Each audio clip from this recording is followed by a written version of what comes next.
Good evening, model railroaders, and welcome back to the Second Section podcast, where it's just regular folks talking about model railroading. I'm your host, Andy Dorsch, and ready for the Wisconsin deer season in his blaze orange shirt is my co-host, Mike Ostertag. Mike, how you doing up there? Hey. Yeah. Yeah.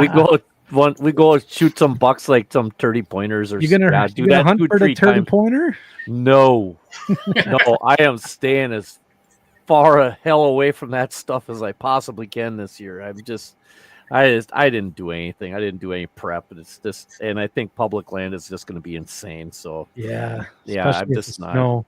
Yeah, well, what's left of it. So, Yeah. but Yeah. no, this is a Calumet and Hecla shirt. Calumet and Hecla.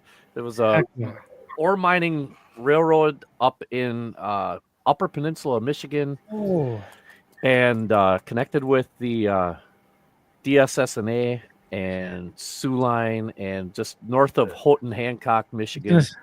Calumet. Yep. Calumet. Yeah. Up by Calumet. Way up there in the tippy tip.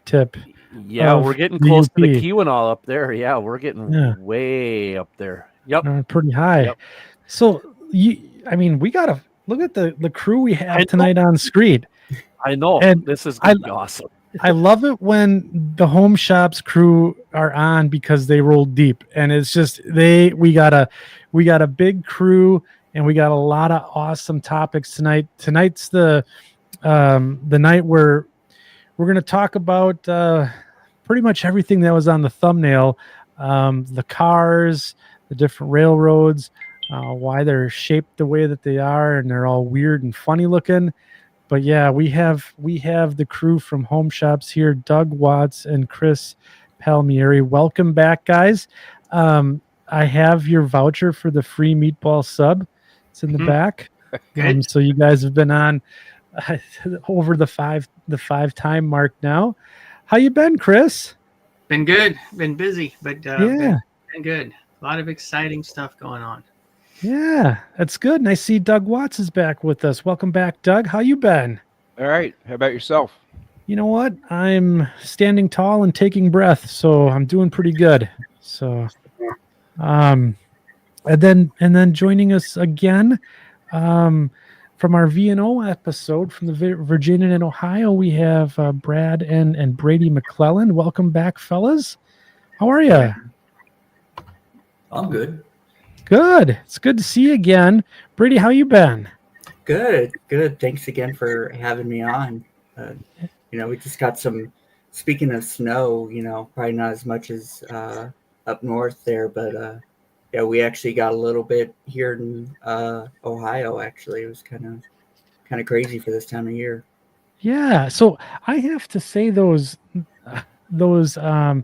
Miami Valley cars that I got from Home Shops, they're pretty nice. So pretty excited about those, and the rest of the V&O line that I got from Home Shops. So really excited, glad to have you guys back, and let's try and stay away from the snow if it's best we can tonight. And then we have a couple of, I think, some new faces here to the section crew tonight. So we have, and I'm gonna butcher this last name. It's Danny Welch. Is that right, Danny? Yep. Just like the jelly. Just like the jelly. Welcome to the Second Section podcast. How are you doing this evening? Well, I'm good. Just got in building snowman with my 2-year-old, and my 2-year-old wanted nothing to do with them. So I'm like, 4.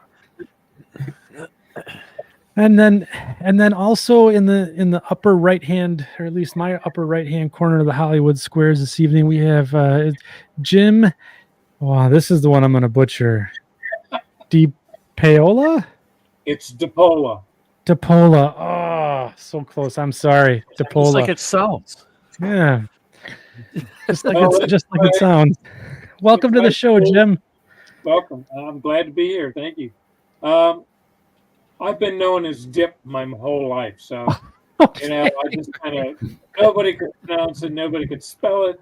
So since high school, I've been known as Dip. So that's what works for me.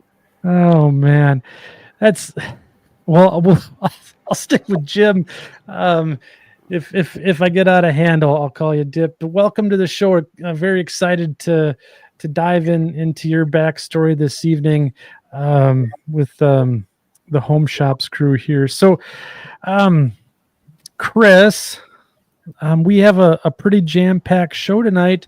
So what our agenda is looking like here, we're gonna essentially talk about those cars, those USRA cars tonight, and then you have some new releases for us in the works that we're gonna want to talk about, and then I think we're gonna talk with Brad and Brady about some of the V&O stuff, and then the Eagle River and Kankakee with Danny, and then of course Davies Steel with Jim.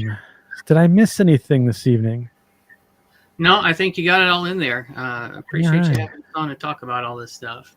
Yeah, it's always a good night for my credit card when I have you guys on. That's for sure. So, so then I guess what I'll do is I'll go ahead. Chris, did you want to bring us back up to speed? So the last time we left our heroes, we had just released those Atlas cars with the V&O and the Delta lines and Ohio Southern. Where you guys at now? Well, we've just taken in several new arrivals, and we've got a few more things en route. I've got a screen shared. I think we'll start with the website and just what's new. We ended, I think, with the USRA rebuilt steel boxcars being en route, and I think we've made them live on our pre-sale page. Those are now in stock, doing well, and we have them both in HO scale, and now we have an N scale page for the first time. Ooh. We got an order of coil cars from Intermountain. We ordered 6 road names. 2 of them showed up ahead of the rest about a month ago, the V&O and the Ohio Southern cars. And they are, as of yesterday, all sold out at Home Shops. Wow. There are a few of our partners. If you're looking for them, if you missed them, look up Yankee Dabbler, look up Macon Tracks, look up Spring Creek Model Trains, look up Denver Train Supply. Those guys have all, or Denver Model Trains and Rocky Mountain Train Supply both have a few left. So we are sold out here.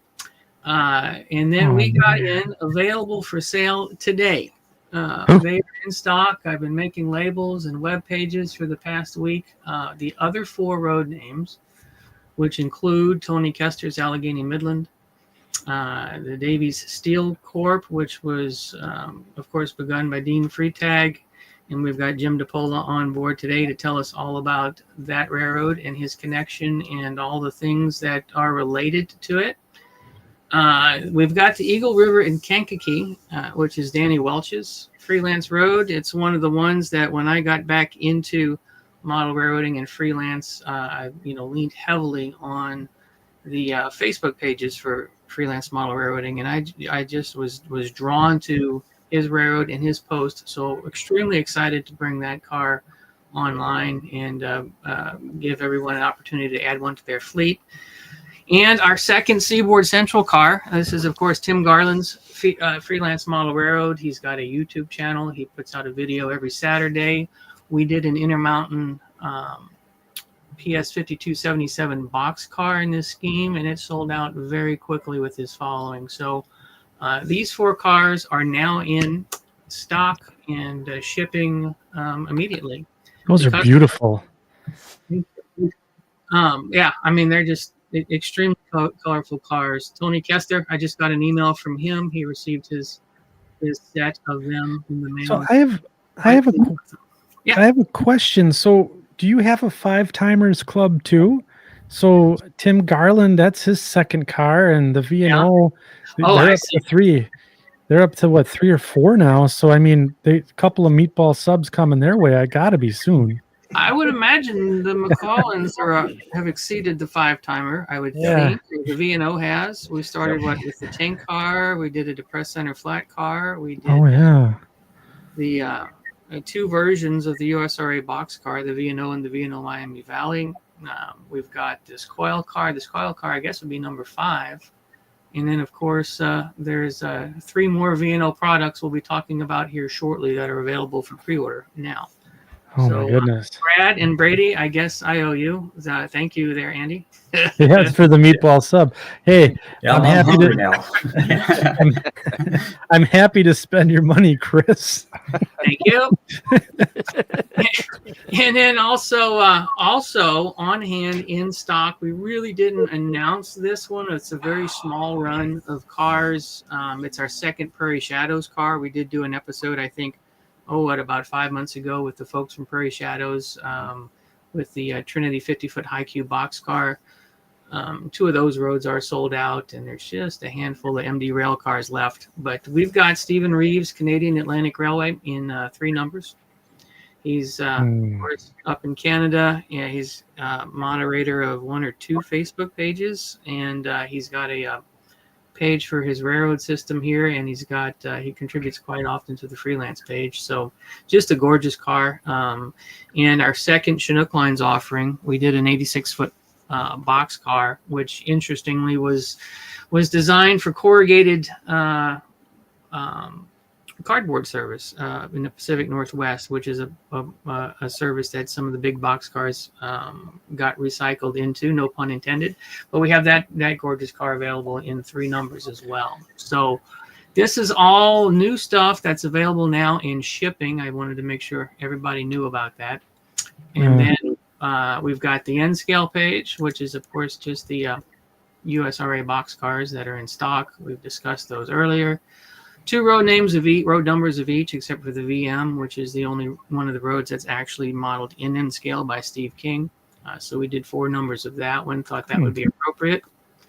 And then it's also to mention we have reactivated the advanced purchases page. Uh-oh. So the GE C30-7s are on the water from Rapido, and we've made them available for pre-purchase today. The MSRP is the same as Rapido's asking, but we're giving a discount for advanced purchases. So 3 road numbers, 6038, 6045, and 6062. Basically $30 off for the sound version and $20 off for the DC silent version. Excited to see how those perform, sound versus non-sound, and it'll dictate how future locomotive mixes are. So those are available now for pre-sale. We're expecting to ship them in January to customers, if not a tad bit sooner. Just in time for my birthday. Happy birthday to you. Yeah. We've also got arriving sooner the Autorex, which a lot of people have commented on, asked about. We've got the Ohio Southern, basically 6 numbers, 50 each of the same scheme. They're gorgeous yellow cars with the Starburst logo and the slanted or offset lettering that the Ohio Southern is known for. This is, of course, Jim Hediger's Freelance Road. Yeah. And then we've also got the V&O in 2 different versions. So when we did this deal with placed this order with Intermountain, at the time the minimum order requirement was 300 cars per scheme. And we had presented and ordered this bottom version with Virginia and Ohio on 1 panel. And the folks over at Intermountain, they of course loved it, but they said, there's a big V&O fan here in-house, and he also is a big fan of Autorax. And what do you think about this version here with the words larger on 2 panels, which I like. And we talked about it with Brad and Brady, having a couple of different versions is where railroads often want to do. And Intermountain, I asked them if we could split the order up, since the cars, all 300, would basically be painted the same. and the panels are separate. Could we do 150 of each scheme? And they said yes. So we have some variety. If one or the other or a variety strikes your fancy, we'll have 3 road numbers of the V&O with the large lettering and 3 road numbers of the V&O with the small lettering coming in. Oh man. So Wow. yeah. So Do I need auto racks, Mike? No. Yes. But yes. Yes. Yeah. You can actually put them up on the ore dock and just go real fast and let all the cars come right out the back out on the Yeah, lane. So, yeah. I think that's a great idea. You should buy like 20 of each. Oh man. Yeah, I just so you can essentially buy them now and then have them shipped to you right away. So I just went ahead and I couldn't wait. I had to get my hands on one of them Rapido C30-7s. I just pulled the trigger on it right now. So don't tell the wife. That one we gotta keep a secret between us and the section crew. And so the C30s, just as info, very very limited edition. Rapido worked with us on a great quantity. So 3 road numbers, 66 each of the 3 road numbers, and of those, 18 of each will be non-sound, and 48 of each will be with sound. So that's the quantity we've got coming in. Yeah, So there will be there's no there in the ones that are non-sound. There's no decoder or anything in there at all for those, or they still have a DCC decoder of some sort in them. My understanding is, and I should have invited Jeff on from Rapido to field some of those questions, but they are DC non-sound. I would have to pull up the Rapido website here and verify that real quick. So we have a couple of questions, Chris, that I do want to filter in from the section crew. So let me see here. Of those ONS and VNO coil cars. Yes. Who are the vendors that you have that still may have quantities available? So section crew, get out your pens and pencils and paper here and write this down. So we I have Spring actually Creek. looked up today. I had a customer inquire, and I believe DenverTrains.com has them on their website, and I'm pulling it up now. It's Denver Trains. Spring Creek Model Trains ordered a number of them. They don't have them on their website, as they have a lot of inventory that is not on their website. So call them up. Yankee Dabbler, I know they've got Ohio Southern cars in stock, and they may have some of the V&O ones. Yankee Dabbler, just Mike Small there has been very good to us. Our friends Tom Davey at Southeast Hobbies, they bought, I think, 4 of each SKU, and I'd imagine they still have a few left. So those are the main folks, and then of course Scott Phillips there at Rocky Mountain Train Supply in the Denver area also has a few. I don't think he puts them on the website, so you might call and see if they have them. So for sure, Denver Trains, Rocky Mountain Train Supply, Spring Creek Model Trains, Yankee Dabbler, Southeast Hobbies, and Macon Tracks. Mike Militello at Macon Tracks. I believe he's got a few of them online when I checked today as inquiries came in. That's awesome. And then another question here, House of Random is asking, what brand decoder are in the sound units for the V&O C30? They're Locksound V5s. If you go to the Rapido C30 page, everything we've got in this locomotive is standard as what Rapido is including in the C30s that they're doing. So if you read the specs for the C30 there at Rapido's website, it's the same as ours. But yes, it's a Locksound V5. That is awesome. So I just ordered my C30-7. Illinois Midland Railroad here says they got they have their C30-7 order in. So good on you. I got the sound one myself because I'm one of those Loc sound guys. I like them. And yes, House of Random is right. So your wallet is going to hate you, but I'm telling you, you can't put a price on happiness. I mean, I really don't think you can. So look at this. All these orders pouring in. Coil car order in. And oh yes, the auto racks. We got a Western Michigan Railways just begging about the memes about the auto racks. If I'm supposed to ask Chris about those, so if you got those, so it must be an inside joke. So, No, I thought they were funny. there you go. There you go. Okay, so Chris, so we got through the what's new and what's coming out, and you still have, I'm guessing you still have a lot of projects in the pipeline as well coming up. So got a lot more to talk about in future shows, perhaps, huh?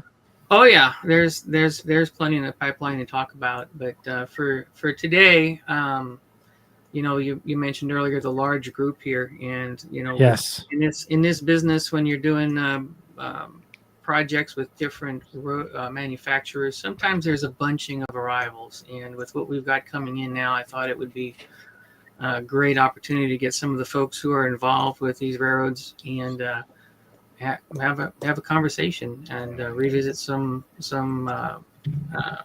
of what we've talked about with the McClellands and introduce the folks to some of the new ones here, new roads here, and just this is all about community, and that's what we get to display on this podcast. So, All right.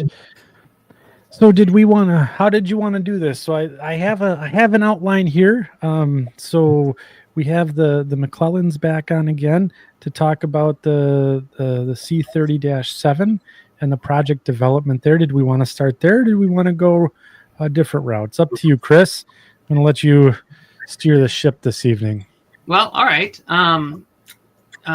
Sure. Let's start with the C30-7. This won't be as long as the other ones, so we'll hit this relatively quickly. Okay. Brad and Brady, we've had an ongoing conversation about this project. There's been a few questions that I think we can answer today. Diehard fans of the V&O are in the V&O Historical Society Facebook page often, and there's a roster there, and there were some questions about the road numbers that we chose, that the McClellans chose as well, because I think there's a very small series in the 3000s that are mentioned, because that original roster was a horsepower-based roster. And as we got to having an in-depth conversation about where these locomotives should fit and how to right size, or is the roster that's advertised right sized for what the V&O would have, before we made this investment and boxed in some engines in the 3000 series, we decided to go that route. And so keeping with Brad, I think keeping with the original intent that it's a horsepower based series, we decided to basically double the number for the GE. So instead of it being a couple of 3000s jammed right on top of the SD 40-2s, of which there were only 16, we thought, well, what if we double the number for the GEs and put them in the 6000 series? I think, was that how the conversation went, Brad? Yes, definitely. Yeah, so I just wanted to get that question there answered for folks. Brad and Brady, we've got behind the scenes, I think, an ongoing project to kind of not rewrite, but pencil in a blueprint of what the V&O would have looked like in terms of traffic and traffic flows and demand for locomotives and train schedules. And it's definitely, there's room for more than what's published locomotive wise. So from the factory. The most exciting pictures come from the factory.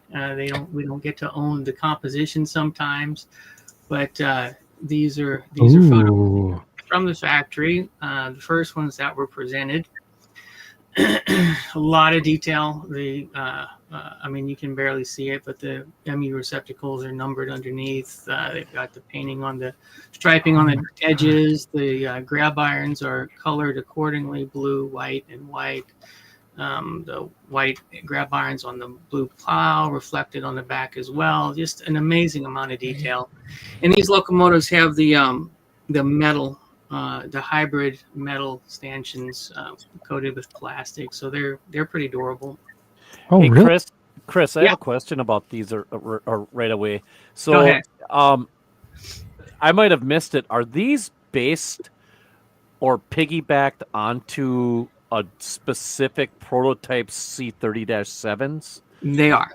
These are piggybacked on the CSX version, the late CSX version. So looking here, spotting features are that it doesn't have a whole lot of spotting features, which is what we wanted, because the V&O was kind of a plain Jane railroad. So if we went with the Santa Fe version, it would have all of the air conditioner and antennas and all the stuff on the roof of the cab that would make it look like a Santa Fe engine. And if we went with the Conrail version, it would have the marker lights in the nose and the cab signal box on the side of the nose, right? And if it was an N&W version, it would have the 3 brake cylinders. So we went with this route, and there were 2 CSX versions we could choose from, an early and a late. And we went with the later one that has got the larger exhaust stack, just because I think, Brady, we thought it looked cooler, I think. Yeah, for sure. And I'm a big fan, I will say, of the nose headlight, especially, seeing the CSX C30-7s when I was younger, growing up. So, and yeah, I think it fits really well, because these would have been, coal hauling engines just like they would be on the V&O. These would have been like the former, or like based around the L&N family lines. Correct. Units that they got then, right? Yeah. Yeah, that's actually really, really cool, because I'm a kind of closet L&N guy, and then that's kind of why I was asking, is because right away with the nose headlight, that's kind of killer, man. That's really, really kind of cool. Yeah, that was Brady's idea, I think. Yeah, I like that. So, that's the original artwork had the headlight on top, and we looked at it, and Brady said, remember the L&N Seaboard coastlines? I said, yeah. And then he said, let's put it on the nose. I said, okay. So that looks good that way. Yeah, it does. Looks awesome. So yeah, we're just excited. I mean, it's a gorgeous engine. When I see it, this is a photo of it on Greg McComas's layout. You can see this is the same locomotive that's in this photograph. Here's an outdoor shot, which makes the blue look lighter, but you can see all of the details underneath the frame. And this is a little bit more how it would look in daylight, in layout lighting indoors. Just a gorgeous locomotive. So extremely excited about that. Well, that's super cool, Chris. I thank you, Brad and Brady, for putting this together. I'm super excited about it because it fits my era, and for what I'm modeling, and I'm super jazzed about it. Having it be, foreign power on my layout, possibly hauling coal back and forth. So, yeah, I am really excited to see these in up close and personal. So before we get moving on here, there's a couple more questions about the locomotive itself. Let's see here. So ATSF 104 says, does this mean that we'll see more Home Shops locomotives in the future? ? Yes, I would. If these move like we expect they will, then yes. If they're Okay. still sitting on the shelf here in 5 years, then no. I think that's highly unlikely. But it's from our perspective. I mean, I would love to do locomotives for many freelance road names. Of course, it's a much greater investment. So, we have to be a little bit more selective, I think, at least at first, with regards to which roads we choose. But man, if the interest is there and people show us that they want them, we want to produce them. And then there's a question here about the ditch light equipped units have flashing or solid lights when the horn is blown. So the locomotives we chose do not have the ditch lights installed on them. And the conversation was, this represents a locomotive that is built new in 1979. Before there were ditch lights, and if we delivered them installed, that would exclude, most of the folks who are modeling the 70s, 80s, and early 90s. We thought it was easier to put them on than take them off. We did get Rapido to include the ditch lights in the poly bag. So I believe you can adjust your CVs on the programming track to make them flash or not, but they would need to be installed, but they are included for the later modelers. Okay. And then I guess I'm going to ask a really difficult question to Brady or Brad here. So if I had a V&O unit like this and we moved into the future to the ditch light era, is there a certain operating method thought around the ditch lights in the V&O, like NNS, how they have it with when the horn's blown, they alternate, or is this yet to be determined yet? It's a good question. Yeah. As a modeler and a photographer, I really don't like the flashing ones. So I don't know, we maybe be like the BNSF, just they were on. Yeah. But if it's more of an Eastern Road thing, like NS and CSX, and probably we may have them dim or go completely off and flash in between. I don't know. Have you ever thought about that, Brady? Not really. Either.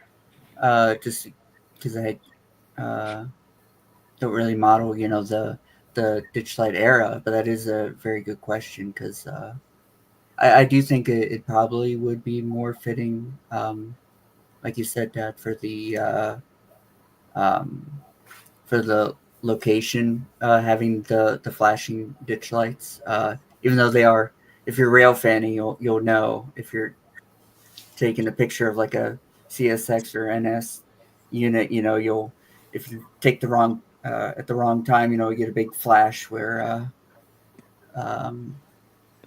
when the flashing ditch lights. But I do think it'd be cool, especially if they I'm not sure if they will have the, I don't know what they call it, like the frog eye CSX style ditch lights on there too. I'm not quite sure what the ditch lights on the C30s actually have Could on be. them. It's been my experience that it working for a class 1 that it seems you would think the Mississippi River would be a cutoff, like east of that they do one thing, west of that they do something else, but it's actually with NS and CSX, it seems like the Ohio River seems to be like the cutoff. So east of that everything flashes. West of that, it seems like everything stays solid, except for when CSX and NS units go that way. You know what I mean? But Yeah. you're right. UP and BNSF, they basically are static. CN is static. CP is static. CPKC, I should say now. So I mean, that's kind of a tough one. I mean, what do they do up on the LS&I? Those are solid, right? That's where the C30-7s were, right? They were up there. Those were old BN units. Those were former BN units, so those were solid. I guess that's gonna have to be a question. You guys shake the dice and see whatever comes up, and and Danny, what did you do on the Eagle River and Kankakee? I know you're in the Ditchlight era modeling.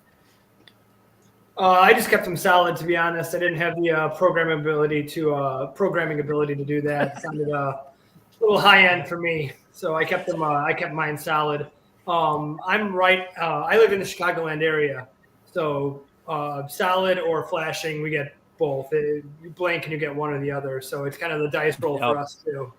Mm. Yeah. We're not going to talk about Metro because they always seem to do their own thing anyway. So they got all sorts of lights going on those things. Yeah, they still got the oscillating lights because everyone's still wearing bell bottoms and Beetle boots. Yeah.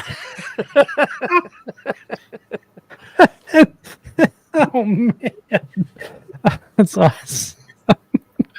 All right, so I guess I think this is still up for debate. Then I think the Brad and Brady probably have a little discussion to have here as the railroad progresses into the future. So keep us posted as what comes out on that. And then Brad and Brady, there was a question about, does the V&O have a Facebook page? Yes, I do. It's the Virginia and Ohio Historical Society Facebook page. Okay. And just send a join. And if you answer the right question, which most people do, you'll be aboard. Yeah, if I'm going to just share the screen here real quick once, just so that the viewers at home can get a good look at what that is. So you can see their beautiful shot of the V&O, and it's a group over 2,000 members right now, and just a lot of good modelers coming together, sharing. Look at this. There's a great picture here of a steam locomotive here. Taken in 1965. So it's a really cool group to be a part of. Get to see some of the history. There's files on here. Get to learn a little bit about the railroad itself, which I think is great. I'll put the link again in the chat, so that way you guys can get in and start having V&O fun with all of us. Yes. Okay. Very good. So, Chris, any other discussion here on the C30-7 before we move on to our next topic this evening? It's a beautiful model. I think the photos speak for themselves, and get them while they're hot. Yeah, I can't wait till mine shows up. Yeah. And the Ditchlight conversation, I look forward to seeing folks do them both ways, and we'll see videos posted and see what kind of looks right. I think a lot of railroads experimented with it early on, as I think the V&O is going to do early on. But it would look great, either with or without flashing, I think. Yeah. And if I can, real quick, I did want to mention, because some people, I think even Andy, you were mentioning just, trying to justify having like foreign power on your railroad, and I think somebody in the chat mentioned like Western Michigan, and I think it could be a possibility of if there's a power plant either modeled on your railroad or further off on your railroad, like as you're in like an intermediate point, I could definitely see like the C30s pulling coal to a power plant, or a steel mill, sort of like Detroit Edison would have done, or more like today, like BNSF or BN back in the day. So I think there's definitely some possibilities, using your imagination and stuff. Or like go ahead, Brad. I'm sorry. The Western Michigan modeler also, I'm not sure what part of Western Michigan, but there's a power plant in West Olive, Michigan, along Lake Michigan. And there's a power plant, I think, in Flint.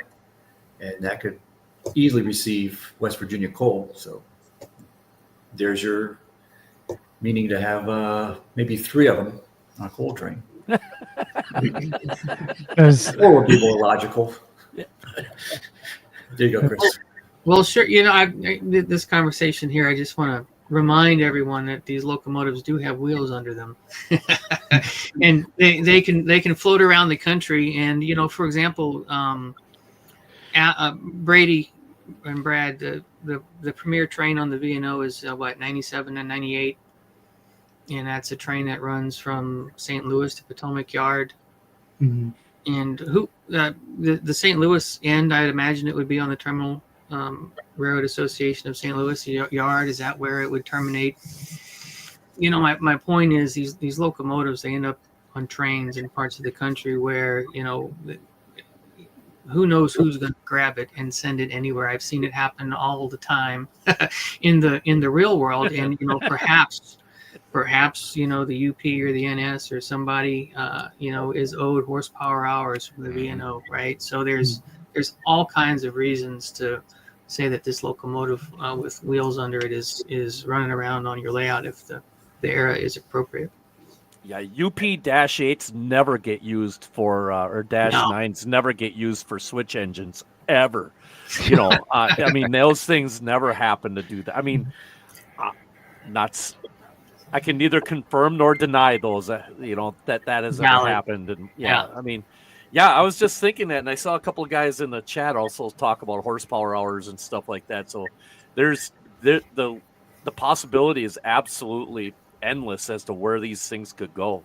Well, and you know, just think about you know, the Santa Fe's fleet of C-30s, right? They came off lease earlier than most, and the Santa Fe did not renew the lease. So in Appalachia, in the part of the world where the V&O ran, the CSX had a healthy fleet of C-30s. The NS had a healthy fleet of C-30s, and they were both supplemented by Santa Fe. I mean, there's videos of coal trains in Kentucky with, you know, 3 Santa Fe C-30s pulling them when they came off lease, right?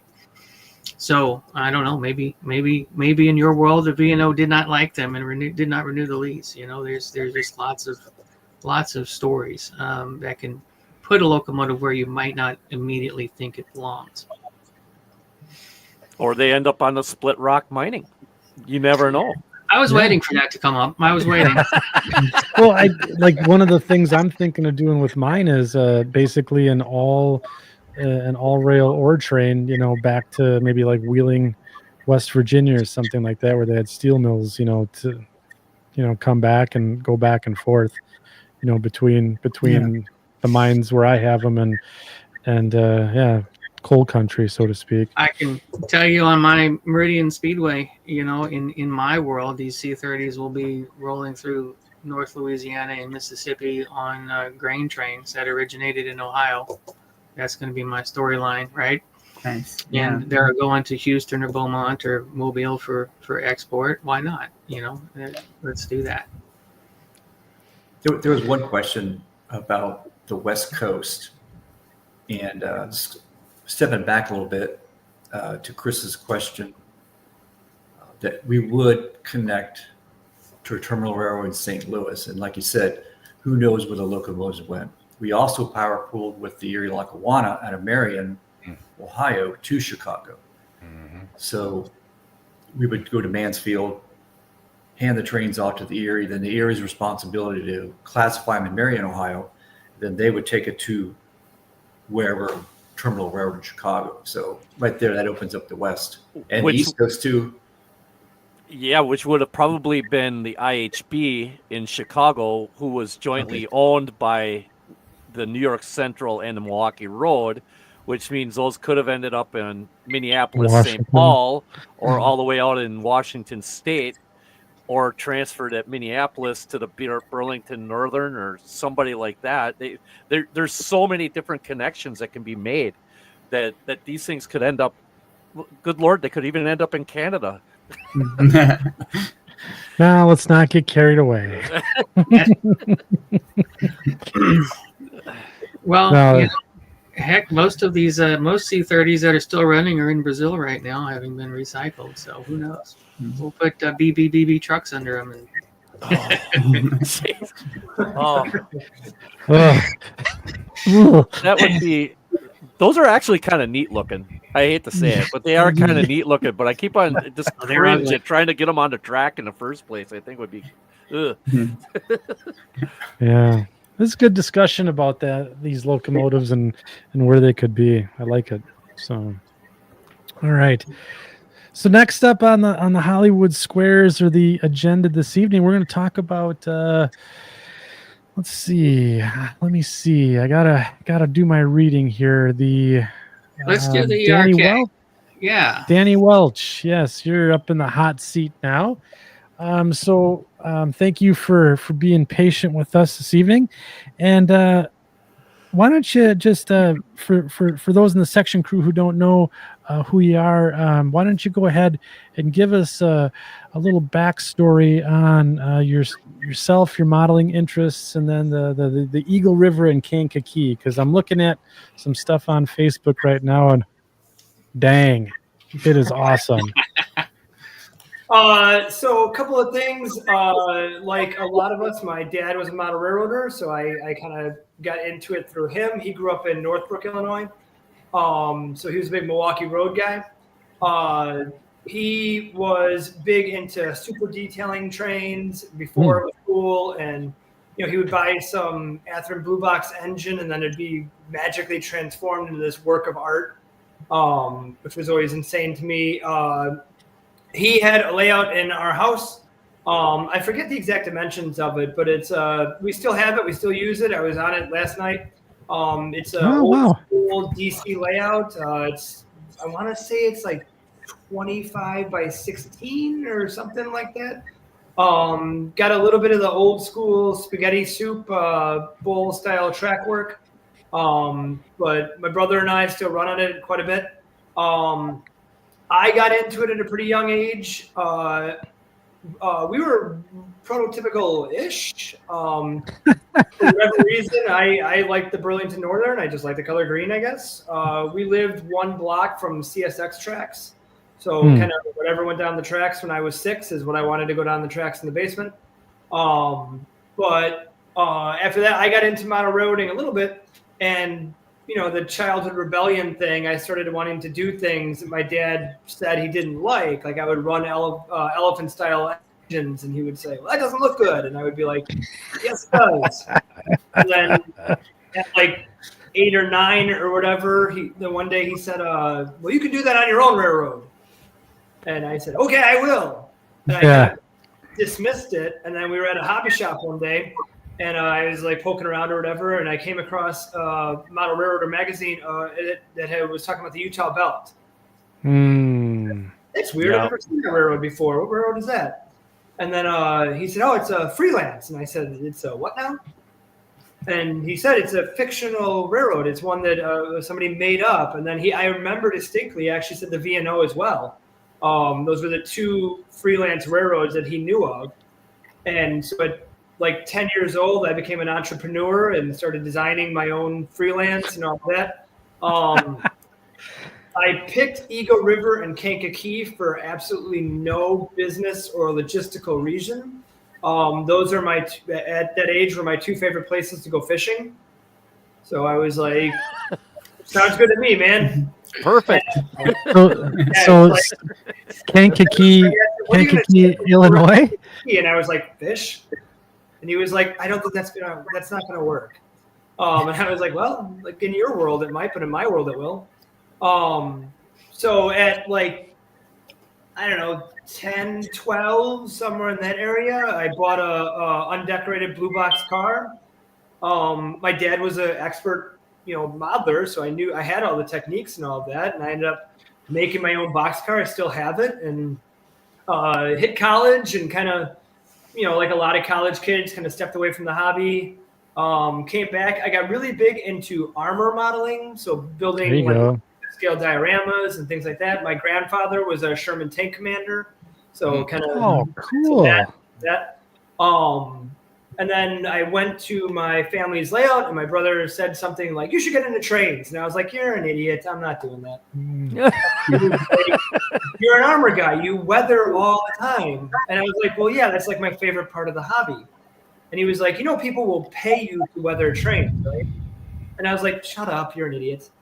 So then I bought an engine. I don't even remember what it was. I weathered it, and it sold like instantly. And I was like, I should look into this. My brother said, like, what are you going to model? And the only interest I had was my freelance. Nice. So I bought a blue box engine, and I came up with a paint scheme, and just kind of one thing led to another. And it was maybe a year or two after that, my wife was like, what happened to the tanks? Why are there all these trains here? We had to pivot. And she was like, what do you mean? And I was like, well, the trains move, and that's really cool. Yep. So it kind of went from there. That's awesome. That is really cool. So what is, so I see you have a layout behind you there. I do. And so it's yeah, 20. Okay. It's right now. We just moved into the new house, so it is in the very, very early stages. Almost done with the bench work. I got about one more weekend worth of stuff. Almost all the tracks are laid, and then I can start powering it up. After that, it's going to be my really good friend Matt has told me I have to remove some of the industries because it was like every 6 feet I had an industry I was trying to work with. So I limited that. The major couple, I'm down to like 4, I want to say. The major one, there's a grain elevator, Welch Grain, which by some miracle from the heavens, a couple of railroads released Welch Grain cars. So I didn't even have to do the work. I just set it up on eBay where when one popped up, it reminded me. We have a unit train of Welch Grain cars.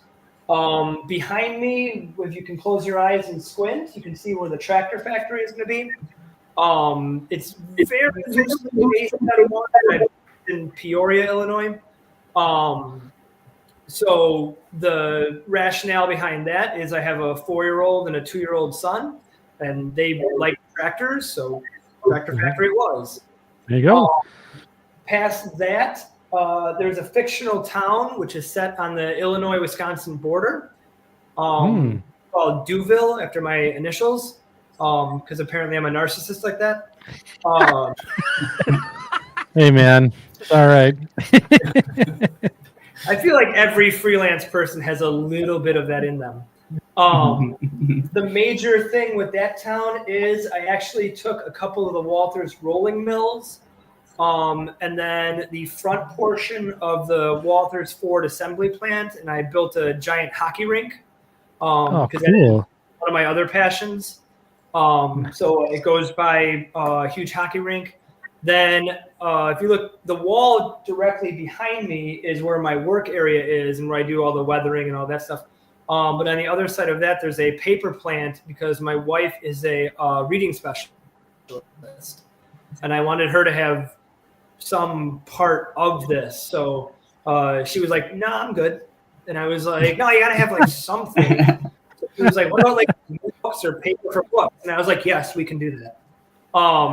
So brought her into it via that. So that's called Tree Star Printing because her favorite movie growing up was the Land Before Time. So the whole movie is Tree Stars. So it's Tree Star Printing. But then I got a couple other areas which are going to be mostly just scenery. I model the portion of my layout is supposed to be the Illinois and Wisconsin border. The railroad goes from like small locations in Wisconsin, little short lines and things like that, and then kind of builds together through Milwaukee and Chicago, and then goes more or less due south until you run into water.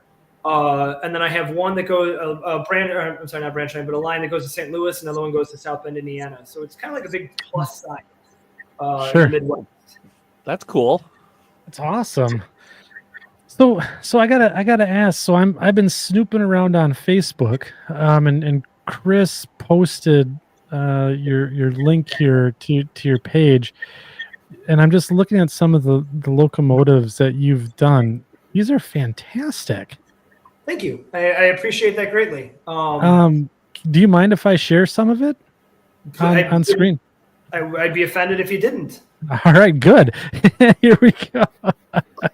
So I'll bring up on the Facebook page here. So like, this is really incredible. So now just to level set, in case I blacked out and didn't hear, so this is HO scale.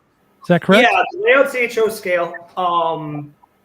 The engines I pick kind of bounce around.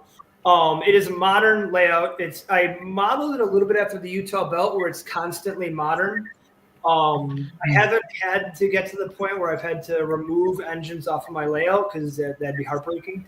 But that's kind of the goal. So like that, for example, is an Atlas-8. My wife actually did the little bit of graffiti there on the fuel tank. I like to think that I'm like the world's greatest business owner, despite the fact that I'm just a lowly middle school science teacher.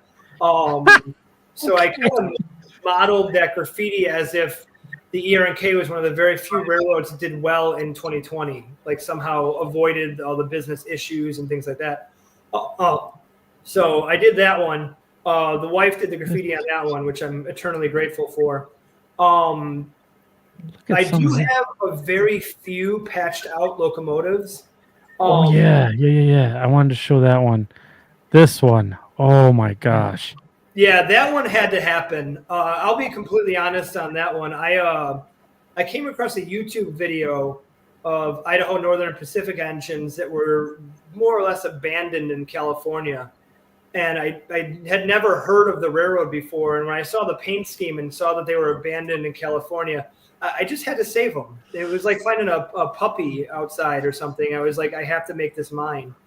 So I ended up grabbing one and custom painted it. And it's actually weathered exactly like 4501 from the surviving ones that are in. I think they recently got scrapped, but not in my world. So the 4501 was one of the last ones before it either got repainted or scrapped. But in my world, we just had to save it. And I know I could, if I really wanted to, I could come up with some sort of crazy business plan. As like, you know, ER&K purchased that railroad or whatever. But I really just wanted the engine. And I was like, I need to have this. This is beautiful. How's about a business plan where you weather some engines for me? Because that's phenomenal work. That's awesome. Yeah, and you know, that's kind of my passion. That's really how I got into it, was the weathering. And like I said, I was making tanks and dioramas and stuff like that. And the building of the model was always just in the way of me painting and weathering it.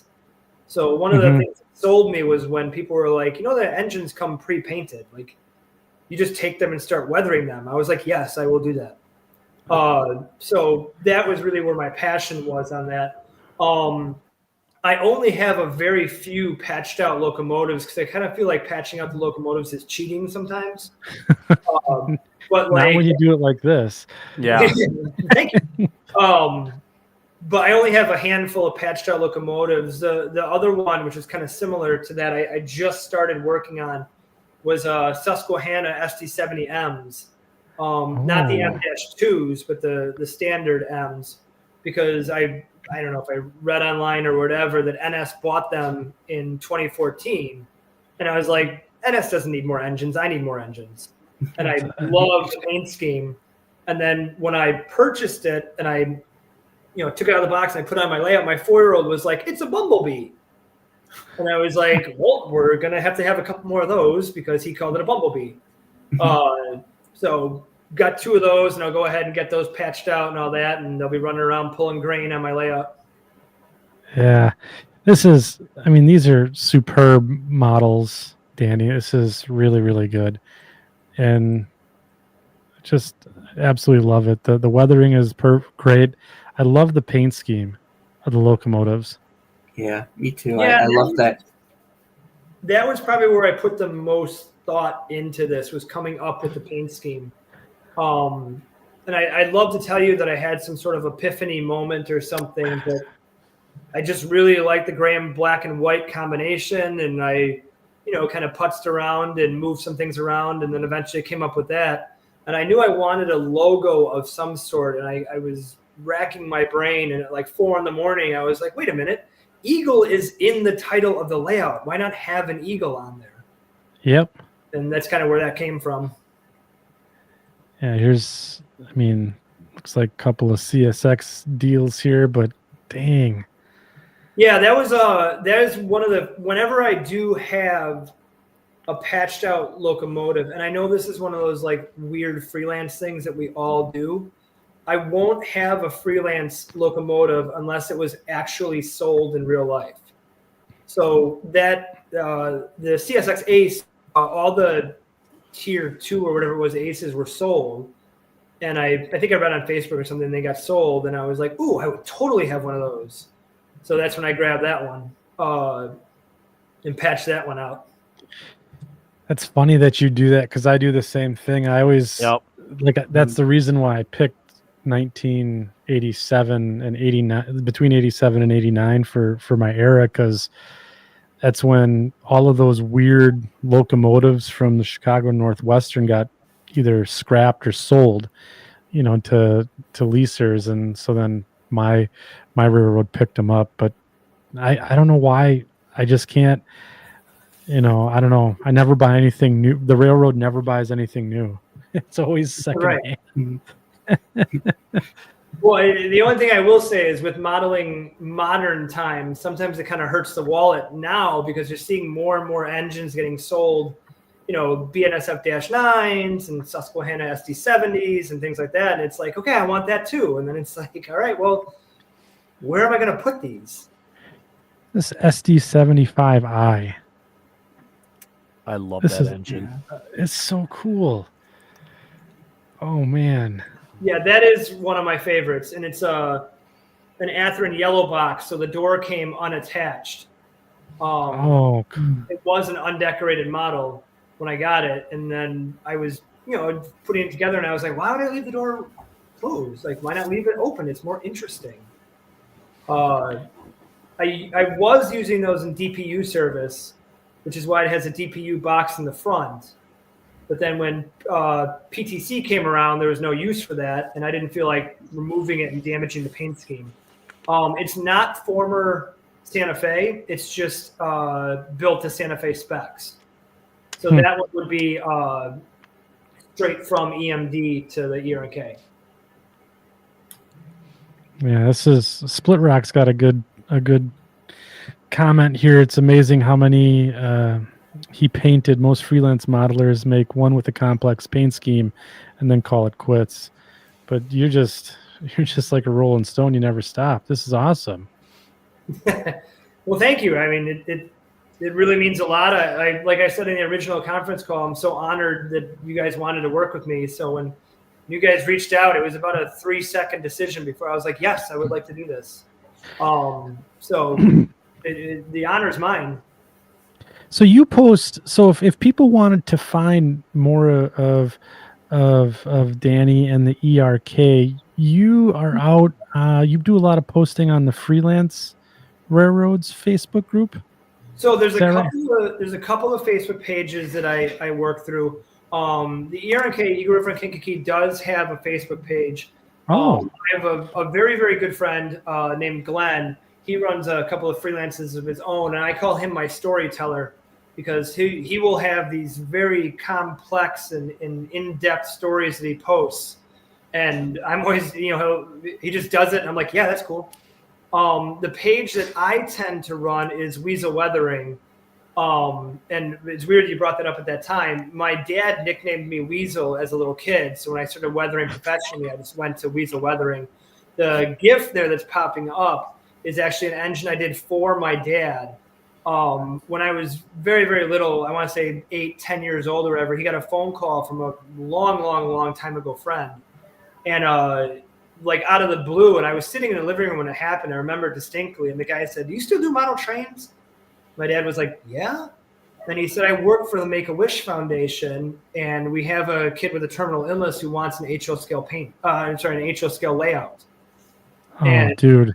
My dad was like, I'll never forget it because it was kind of like how I said earlier, it was like a 2-second decision. He was just like, when do I got to be there? So then the only thing he asked was that my younger brother and I helped out. He was like, can I bring my kids and have them help out?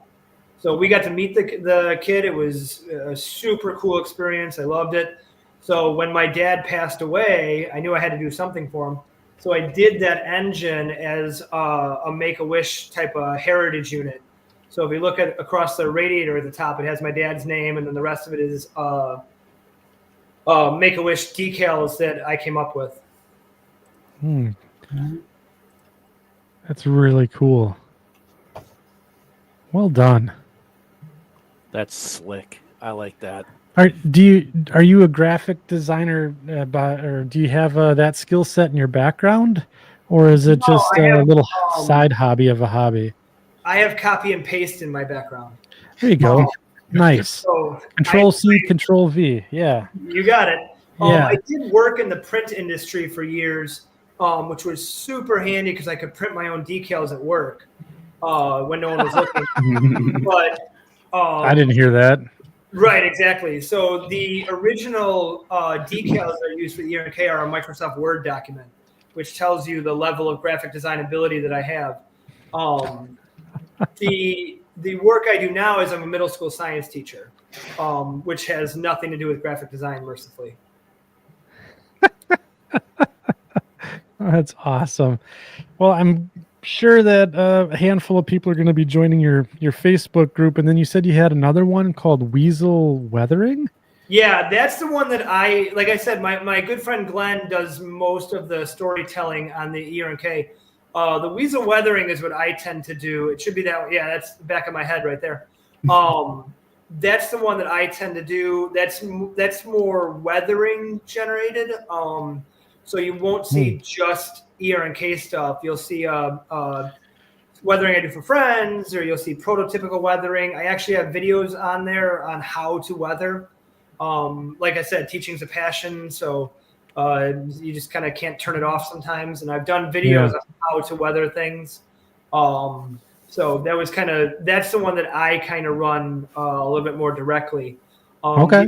The two engines on there, one of them is an engine I weathered for my friend Glenn, and then the switcher there is an engine I weathered for my friend Scott, who was really the first model railroad friend that I had. I weathered a Burlington Northern boxcar for him, and he was like, "This is really cool," and then we just kind of started, talking from there. He became a dear friend of mine, and then he lives way down in Arkansas. So I do have on my layout, or eventually at some point, because every layout isn't finished, there'll be a branch line, a fertilizer plant, because he's been a farmer all of his life. So he said, that'd be really cool because I worked with fertilizer, and I was like, I can do that. Yeah. There you go. That's cool. Do you use like oil paints or like powders or just like a big mix of specific material that you like to use for weathering? So I'm going to kind of fall into the weirdo category on this one. I like using all of them. I have this weird thing where I like learning new weathering techniques. So I really do bounce around. If you really twisted my arm and made me pick a favorite weathering medium, I would go with oil paints. Mm-hmm. I feel like kind of the jack of all trades, but when, like with the Idaho Northern and Pacific engine, there's probably 6 or 7 things I use down there to get the exact weathering that I was looking for. So I do have friends that will say, here's Union Pacific number 1, 2, 3, 4, and I want it weathered like Union Pacific 1, 2, 3, 4. And I'm still an athlete at heart, so I like that challenge. I like it when someone kind of says, I want it to be just like this, and I'm like, all right, I can do that. So to kind of do that, you can't do that based on one weathering medium. I'll use liquid masking tape a lot, the chipping fluids and pastels and, whatever else. I'm kind of on a first name basis at Hobby Lobby at this point. Yeah. What do you seal your engines with, or how do you do that? Tester's dull coat through the airbrush. It's also what I use for fading the engines. So the trick of the trade, and I know this is why I never worked in sales, because I'm about to give away one of my trade secrets, is when I fade things, it's just Tester's dull coat and a couple of drops of acrylic white paint. And then if you have an airbrush that has the gravity fed cup, you can cover the front of the airbrush, and when you hit it, it'll stir the paint in there. And it's like the easiest thing in the world to do. But that's how I do the majority of my fading. So if you see engines that are faded, that's how I do that. Fantastic. Yeah. That's Yeah, I might need to it's try a good that out. technique. Yeah. Yeah, for sure. I feel like across half of America, there's a bunch of model railroaders now covering the front of their airbrushes. Yeah, There'll be some- Yeah, just and then watch it bubble up, and that's how you do the stirring, right? So, yeah, the only thing is you gotta keep your head away from it, because you'll never guess how I learned that lesson.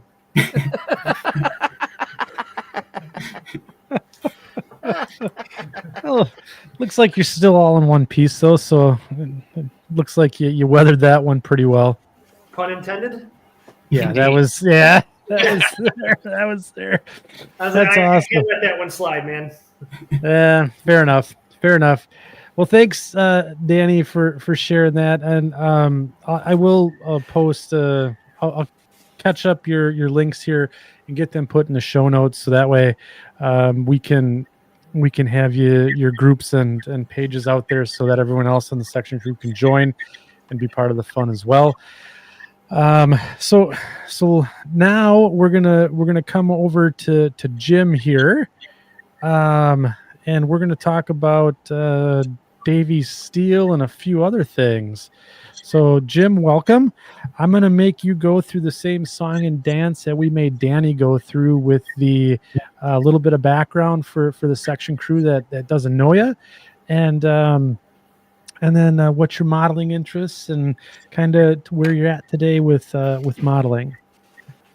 Sure. Glad to share all that with you guys. I really appreciate the invitation here and having a nice evening hanging out with everybody, because it's a great way to relax and it's a great hobby. I'm in Northeast Ohio. I've been in trains for quite a while. I started when I was 4 years old. I had two grandfathers that bought me train sets when I was 4. One bought me a Lionel set, and the other one bought me a Mark set. And they took the ping pong table that was in the basement, and they flipped it over and put the trains on there. And here I am today. My one grandfather liked industry. He liked railroads too. And he used to take me down to the Pennsylvania station here in town, and we watched trains on a Friday night. And on alternate Friday nights, he'd take me to his buddy who owned a sandbanks in town, so I'd get to see all the equipment working.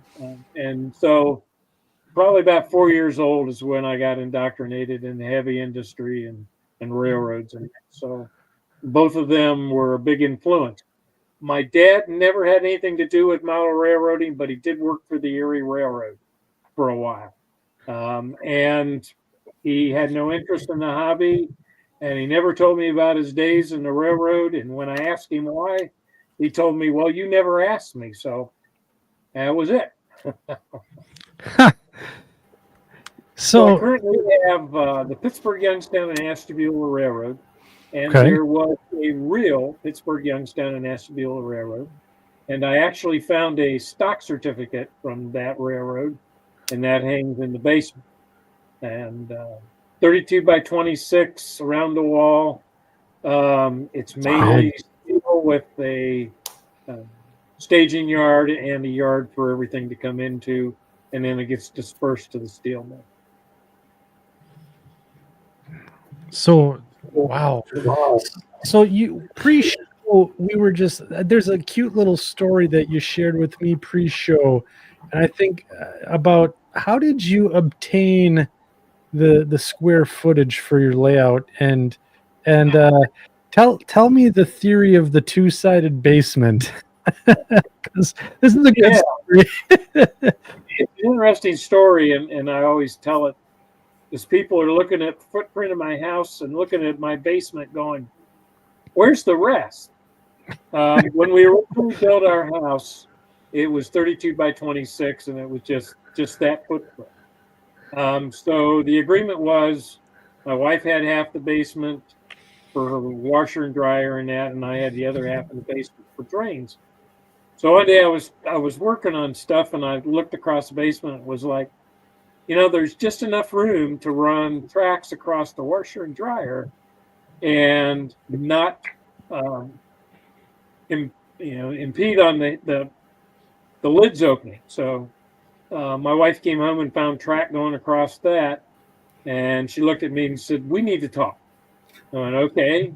She goes, "I'd really like to get the laundry out of the basement, and we have 2 girls, and they really need a place to play other than our living room. So how about we put an addition on the house?" And the gears are turning.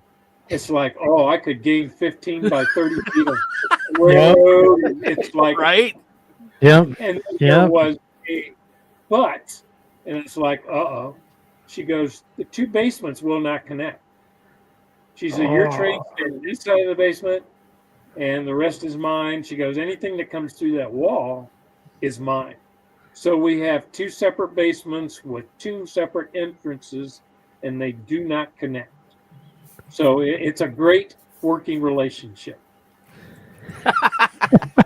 There's And she's actually the one that got me into detailing things, because she painted ceramics. So she was always into detail and stuff.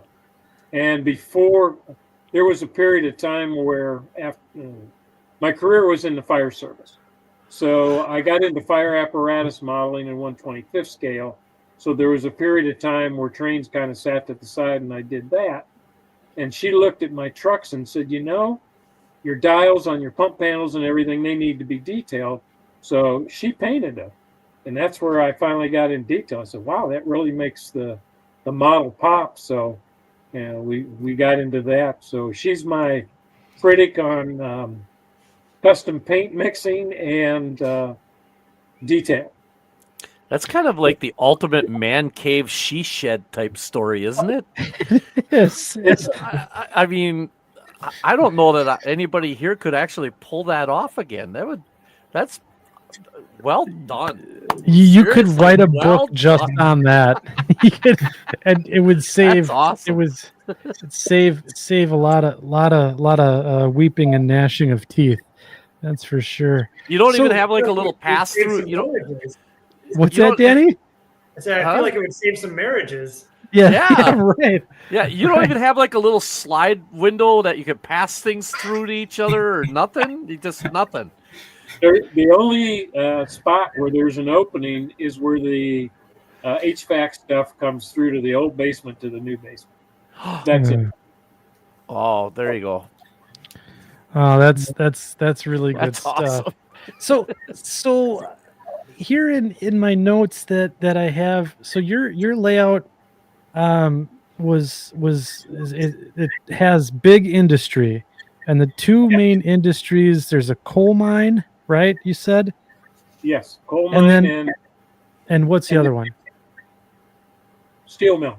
Steel mill. And so you are also part, so the steel mill modeling, that comes from what? Since, I mean, I know you talked about being from Northeast Ohio, but what were some of the influences there that got you into the steel mill modeling? At a very young age, my dad used to take me to baseball games in Cleveland. Yeah. And to get to the baseball stadium, we had to drive past, which at the time was Republic Steel. And I loved that rotten egg smell going past because I knew I was close to the steel mill. And just the amount of industry and trains moving all over, that really piqued my interest. And as luck would have it, I had a neighbor who worked at Republic Steel. So I talked to him about the steel mill sometime and that. And So- then Hey, go ahead. and then when I got back into model railroading again is when I met Dean Freitag. Okay, I was gonna ask. Yes, and that was once I met him. We developed a good friendship, and it just grew from there. So I spent some time in his basement and sharing ideas and stuff like that, and it fascinated me. There was a whole world out there that I like to do research. So the Yeah. more I looked, the more I found, and the more I needed the model. So it just grew over the years in that. So didn't Dean write a book on steel mill modeling? He actually wrote a couple books.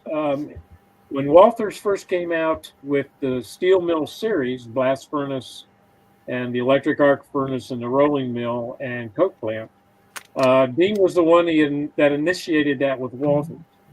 And he was a big, he helped them with all the information in that. And in their series with that, they had a book that was published.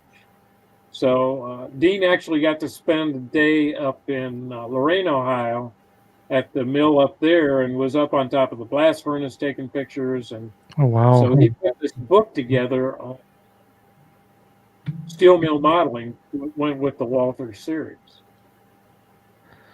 That's all. I mean, I thought that he did at least one book, because I've thought, and I see Mike has gotten up and ran off screen now.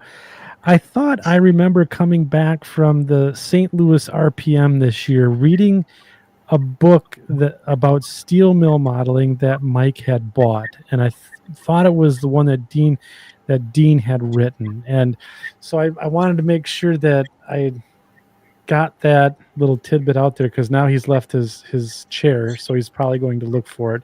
But so how did the relationship with you and Dean progress? Did you guys end up, I guess, modeling the same thing then? At that time, I was doing my own steel mill, and I didn't have any connection. It was kind of disjointed. I didn't have any purpose. I just wanted to model steel. So as I got to know Dean, Dean was somebody that wanted to share everything with everybody. Yeah. And that's why he had another group called the Cardinal System. But Dean wanted everybody to be a part of Davies Steel. So once we started talking about how my mill would be part of his mill, the gears started going, and everything started to fall in place. There was a storyline with it.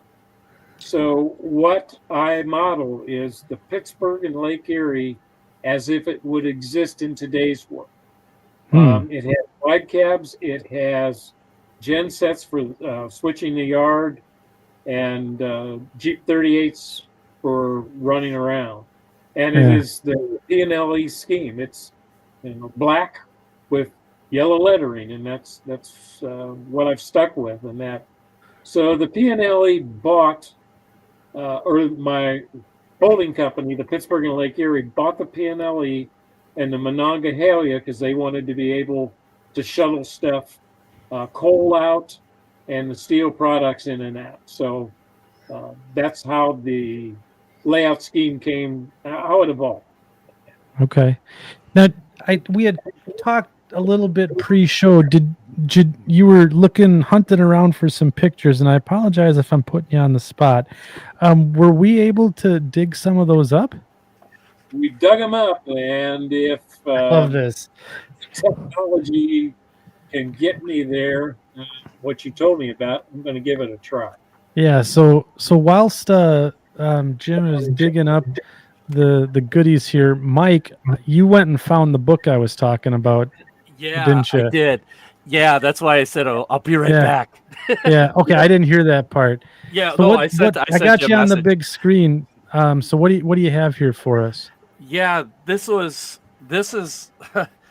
I don't even know how to say how happy I was when I saw this, because I mean, Dean is not only is he a master at steel mill modeling, his just modeling period and weathering techniques and everything is just amazing. And so I was fortunate to find a copy of the Cyclopedia of Industrial Modeling by Yes. Dean Freyt. Yep. Oh man. This is like it covers a lot of steel mill stuff, but your basic if you're looking to try to start doing scratch building and use of styrene and things like that, this is an amazing book. This is almost like a Bible to how to do that, and how to break things down into. I mean, there's stuff in here like, well, I'll try doing this without wrecking everything on my desk. But I mean, he's got such detailed. The book has got so many detailed things in it that it's just. This is like one of my prized books on my bookshelf. And there was a soft cover version to this also. Yes. But I had I was able to grab a hardcover one, which I'm really, really happy with. And I got these from Kevin Tully, is who of course, of all people, right? And so Kevin Tully had a handful of both the hardcover and softcover. And when I was in St. Louis, he had them, and that's where I was able to grab this. So thank you, Kevin. If you have any more of these Steel Mill Modelers, I got that supply. Steel Mill Modelers Supply. Go check him out. Send him a message. See if he's got any more of these books left. Grab yourself one. I really recommend that. So Jim, do we have some pictures? Let's see if we can't get them up on. Okay. Let me know when you're ready to do the sharing and the presentation. But I'll just give you a little anecdote here while we're talking. I think when Mike and I were driving back from the St. Louis RPM, Mike was talking about something, and I don't know, it was hot dogs or I don't know. So I picked up this book, and I'm just like face buried in that book. And I'm sitting there trying to have a conversation with him, and he's like, "Oh, well, let's take this left-hand turn. We're gonna go over to Iowa." And I'm just like, "Yeah, whatever, that's fine." Like 6 hours out of the way, and I'm just buried in this book, and I'm like, "Hey, you got to see this," and swerving all over the interstate, and oh man, it was something else. But yeah, so.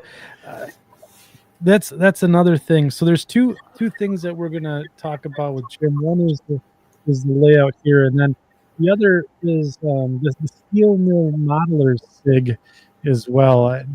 Jim, you're a part of that, if I'm not mistaken. Is that correct? Yeah, I'm on the board of directors for the Steel Mill Modeling SIG, and it's a group of guys that are interested in steel mill modeling and steel mills in general. We put out a magazine, a quarterly magazine called The Journal. And it's very high quality work in that. And we also have annual conventions.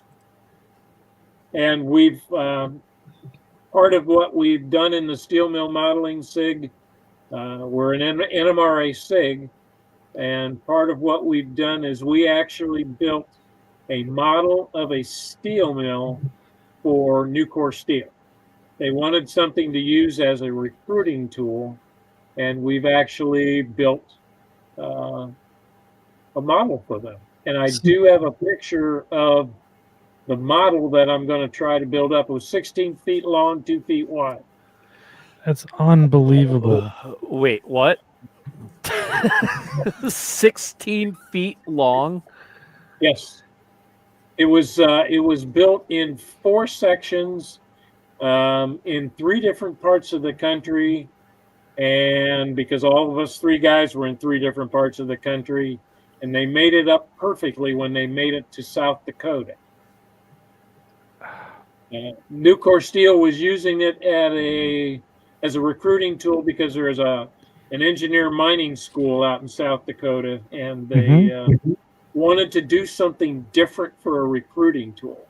So I've got it queued up. I think I can bring it up. Okay, so I'm just sharing some pictures of the SIG here. They have a sweet gallery, so be sure to check that out. And then let's see if we can get Jim on the screen share here. You got it pulled up? I got it pulled up, and it says invalid. It's a JPEG, but it says invalid file type. Oh. Can you what are you opening it with? I just went through the procedures that you told me earlier to go to the screen share and that. All right, so do you have the here, let's try this. If you have the JPEG up, just like double click on it and we can open it up in like Windows Viewer or something like that. We've gone a long time without having high quality production value on the show. This is awesome. Yeah. And I got my procedures written down here somewhere on how to do this for Jim. And then, so what we'll want to do is, all right, so let's open that guy up, and whatever program comes up, that's fine. Let's go to the present button on the bottom. I've got it queued up. I'll just double click on it and see what happens. Yeah. And it still says invalid file type.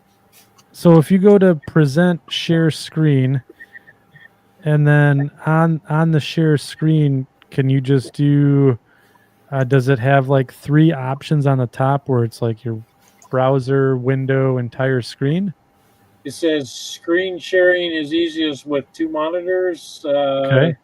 Screen sharing works best with a good computer. Okay. And some screens let you share audio. Look for the share audio checkbox in the next window. Okay. So is there like a next? Yes, I clicked on that. Okay. And then let's see. What do you have any other options? Jim, the screen you're looking at now should have 3 tabs at the top: Microsoft Edge, Window, and entire screen. Click on the word Window. Okay. And then that should give you a view of all the open windows on your screen. Is what you want to share visible there. Oh, okay. So if you click on the window that you want to share and hit the share button at the bottom, then it'll present it to Andy. And then I'll bring it up on screen. Well, hopefully that made it to you. Okay, so we're close. Let's see here. What are you sharing? Should Looks be a long photograph of the steel mill model. Okay, because what I'm seeing right now is your full screen. Hit the minimize button, and let's see on the window, and let's see if we can't find the actual screen itself. Okay. All right. I see some movement. This is the stuff that we're doing good. And yes, Split Rock said it went fine in rehearsal. Actually, we only had like 5 minutes for rehearsal this evening. Bad drills on behalf of the second section tonight. So, yeah. But yeah, we don't seem to be getting there. I'm sorry about this. that's okay. That's all right. Otherwise, if you wanted to, if you throw it in the email picture in the email thread that we have going on, and I can bring it up that way too. But while we're doing that, we can do a little talking about the Steel Mill Modelers SIG itself. So you're on the board of directors, and you have a publication that goes along with that. How long have you been with that crew? Since 2015. Oh my! We were a loosely knit bunch for quite a while, and Dean was primarily the person that got us together for the national conventions. We had what we called Steel Track Day, and Dean would organize everything in that. And Dean passed, and We were kind of floundering. So back in 2015, a couple other people got a hold of me and said, hey, we'd really like to have you in our group. This is what we're going to do. And said, that's a great idea. That will carry on what Dean wanted to do, was get our steel mill modeling out there where people could see it. Yeah. And we formally became the Steel Mill Modelers SIG, and we put the journal together, and well, it's been 9 years now that we've been doing this. So it's been great because it's got us into a lot of places, prototype places that we can get tours and that of, and which led to one of the members in our group, Philip Burnside, published a book which he turned over to the SIG about Newport steel and the modeling of the mini mill. And we had unrestricted access to Newport's Crawfordsville, Indiana plant for a whole day.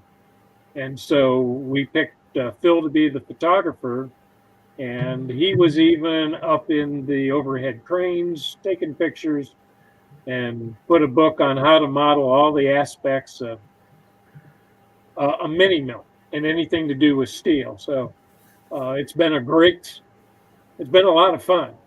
There's a prototype company here in Ohio called Reichert Industries, which makes the bottle cars, the hot metal cars for the steel mills.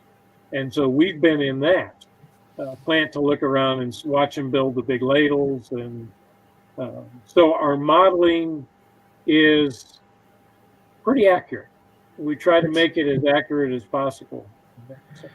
So I'm going to bring something up on screen here, and I'd like you to talk about it a little bit.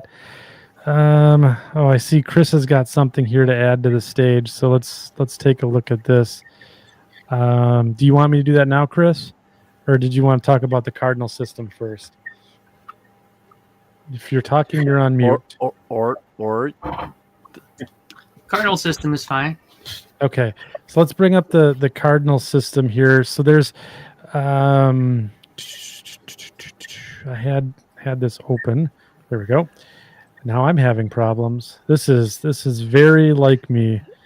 Now I understand why when I ring up the RTC and it takes so long. That's how I know. Yeah. Yeah. So you guys can see that, right? The heavy industry Cardinal System. Mm-hmm. Okay, so Jim, why don't you take us through what the Cardinal System is all about? Cardinal System started out with 4 individuals. Dean was the instigator of it, and like he was with a lot of things, it was Dean Freitag, John Roberts, Jack Brown, and Hal Kataw. And in one way, shape, or form, they were associated with the steel industry. So what they did is they actually came up with routes like you see on the map there, and how they interconnected with everybody. And they also listed some other railroads they connected with, which the V&O was one of them, and Jim Hediger's Ohio Southern was another one. Oh my goodness! And what they would do is what they came up with was a paint scheme or a lettering scheme, and then they made decals, and so you could have a car and stick Cardinal Systems decal on it, and you were part of the system. And that's what Dean wanted to do. He wanted to interconnect with as many people as possible's railroads, so that we were all one big group to him. And so that's what he did. And they came up with different lettering schemes, paint schemes, and that for their different railroads. Oh, and cool! That's awesome. I went ahead and made the decals and that for all the railroads and Cardinal Systems, and I'm going to have to make another run of them here because they sold out a while back. But that's what the Cardinal System was. And Jim, these guys would mail cars to each other, correct? Yeah, they used to, between Jim Hediger and Dean, they used to physically mail railroad cars to each other and put them on the layout, run them, and then send them back. And they had a bill of lading and everything of what was, if it was empty, loaded. And they made a full production out of this thing. And they actually corresponded with each other like they were the presidents of their railroad. Jim Hediger's secretary at Model Railroader was pulled into this, and she actually sent out the hard copy letters from Jim Hediger about what their railroad was doing. They lost a bottle car somewhere along the way, and you would not believe the correspondence that went back and forth about that. If the one legal department was going to take legal action against the other, and it was a full production, and they had a lot of fun with it. And you know, it's like Ellen McClelland and the other, Tony Custer, Dean, and Jim. They tried to make everything as real as possible, and it just, the way they did everything, it just drew you in. That it's like, oh, I got to get involved in this. I can't walk away from it. So that's how the Cardinal System came about. And there was articles in Railroad Model Craftsman and some other publications of the Cardinal System leasing, how different cars were made, what they were used for, and all that kind of stuff.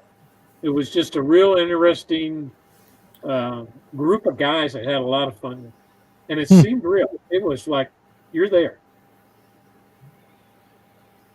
That is on my railroad. That is the current paint scheme of Davies Steel. I was having some decals made, and the company I was having them made by said, what's your paint scheme like? And I said, well, I really don't have a paint scheme. It's kind of, there's a lot of patch paint, locomotives and that. And I kind of went the way that Danny did, patch painting and detailing them and weathering them. The weathering brush hasn't hit these yet, but I found out that the armor modelers had some great paints and powders for weathering. So I'm kind of like Danny, and I use whatever works in that. So I'm noticing a theme here. Yeah. This is, I really hate to weather these, but if you're in the steel mill, nothing's going to look like this for more than an hour. So it just, That's a good point. If the mill doesn't beat it up, the crews will. So it's just, you know, when you're moving heavy cars around and stuff, things are going to take a beating, and it's just the way it is. So this is the industrial look of the current look of Davies Steel. It's a cool paint scheme. Yeah, and it's actually, both units have decoders in it. And there is strobe lights sitting on top of the slug that actually work too. And that wasn't because of my electrical knowledge. I had other people that helped me with those kind of things. What? You can take credit for that. Oh no! Just you give me 2 wires to solder, and it's going to be. I'll be there a day to take care of that. But, so, Jim, we have a question from the audience here. Is that Cardinal System document available that we showed? Not yet, but it will be shortly. Once I get my website back up and running, it'll be on there.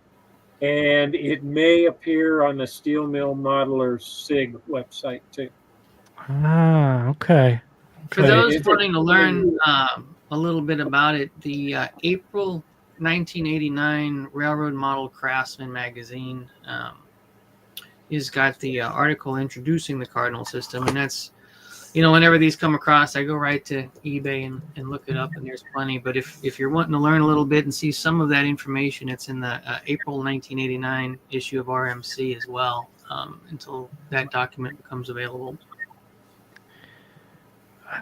It's just, I go back to the Steel Mill Modelers SIG, website, and I'm just seeing the pictures in the gallery, and they're just amazing. Some of those pictures in the gallery are the rolling mill one with the trusses and that in it.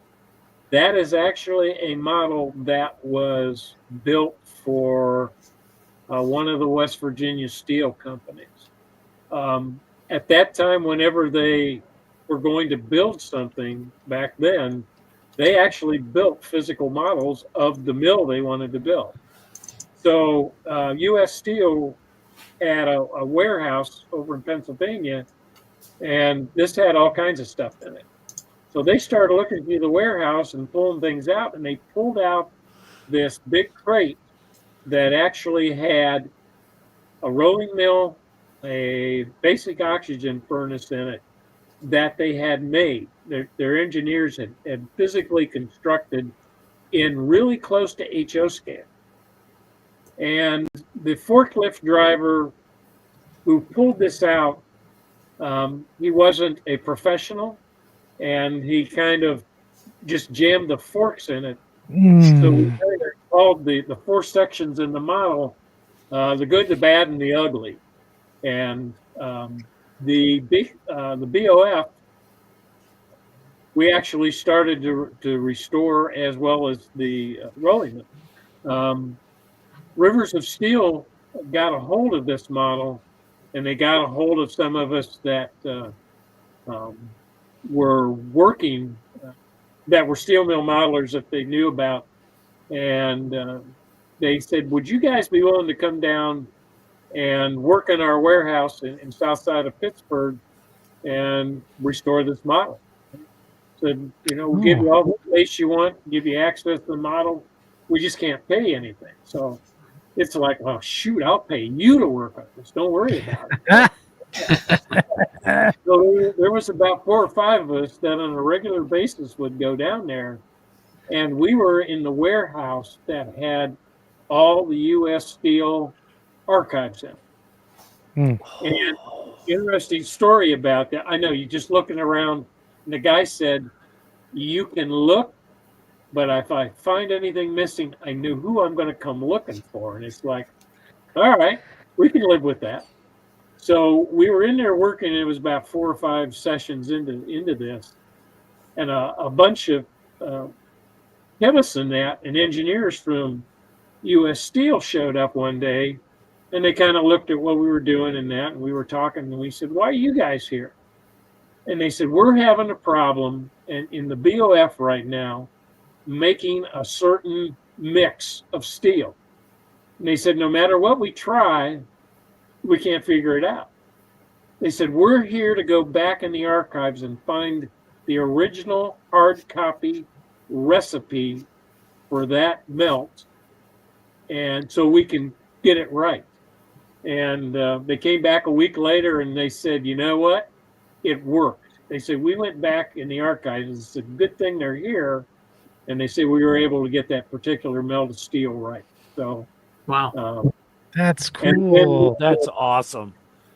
And then we kind of got to the point where they wanted us out of the warehouse. We needed more room. So the model was stored for a while. And then it eventually needed to come out of storage and go someplace. So a gentleman that was behind was the driving force behind getting the SIG organized, Bill Wolf, and he passed away a couple years ago. He took the models, and they are currently in his basement, and his son bought his house after he passed away and is continuing to work on the layout and steel mill. Bill actually worked for Bethlehem Steel at Sparrows Point. So that's what he was trying to duplicate on his lab. So it's still going strong, but this just goes to show you the opportunities you get when you start looking and finding things and getting your name and that out there. So it's been a fun ride. That caboose in the picture there is one of my patch paints. Davies Steel needed cabooses so that they could go back and forth between the 2 different mills and that. And one thing about my layout is any offline trains that come on, like even coal trains and that. My layout, even though it's modern, you have to have a caboose on the end of your train. So train comes out of the layout. At the staging yard is where the caboose added, and it's either a P&LE caboose, or for the steel stuff, it's a Davies Steel. Wow. I like cabooses. I think they should never have gone away. I mean, it's a vital part of the train. So Yeah. I know all of the trains on my railroad have cabooses on them, and I got some sweet tangent bay window ones that I'm going to be patching out here for the Mascoutin Valley. So yeah, I actually got one of those. It was the chassis one with the blanked out windows, where it's just a shoving platform. yeah, And that's the guys in the shop are just itching to paint it Davies Steel. So there's going to be something on it shortly. so I guess maybe a better question for the section crew is, are you guys pro caboose or no caboose? Throw it in the chat if you're pro or no on the caboose. I'm pro caboose. So that's really cool. I would say I am also. You're In the model world. In the modeling world, I am. yeah. In real life, they're kind of a pain. When you only got two guys. It's just another handbrake and another car that you got to handle all day long. So I mean, however, in the model world, I'm absolutely yes. So Yeah, in the model world, I run 4-people crews. So there you go. There you go. Jim, Jim, did you tell the story about the day you met Dean? Yeah, I met Dean back in 1991, and I'd always seen his stuff in the magazines and that. And one of my model railroading buddies was a friend of Dean, and he called me up one day and said, "I'm organizing a trip. It's about an hour from my house to get to Dean's house. I'm organizing a trip to go see Dean Freitag's layout. Do you want to go?" And my comment was, "When we leaving?" And so he got about 4 of us together, had everybody picked up, and we all drove out to Dean's house. Before we went into Dean's house, he got us off to the side and he goes, "Look, here's how things work." And it's like, well, I don't need to tell how things work. You go in, look, whatever. He says, "When you go in, don't touch anything." It's like, well, that's an unwritten rule, That's punishable by death on somebody's layout. So and the other thing is, you don't talk to Dean unless he speaks to you. And that's a weird rule, but I can live with that. So when you went down into Dean's basement, you go to the left, and it goes to like his little family lounge area, bar, and that's where he built all his models. You go to the right, and there's the layout. So as I'm walking down the stairs, I look to the right, and it was like, oh, I'm home. There it is. So Dean was talking to the guys in there, and I'm just standing there looking at the layout. So he told the guys, he said, "I'll be back in a minute." So he comes over and he goes, "What do you think?" And I said, "That's great." I said, "I've always wanted to see this." And he says, "Come here, let me show you something." So we go in and we start looking at coil cars, and he hands me one of the coil cars, and I have it in my hand, this hand. And we start talking about something else, and he hands me a box car, and I have it in this hand.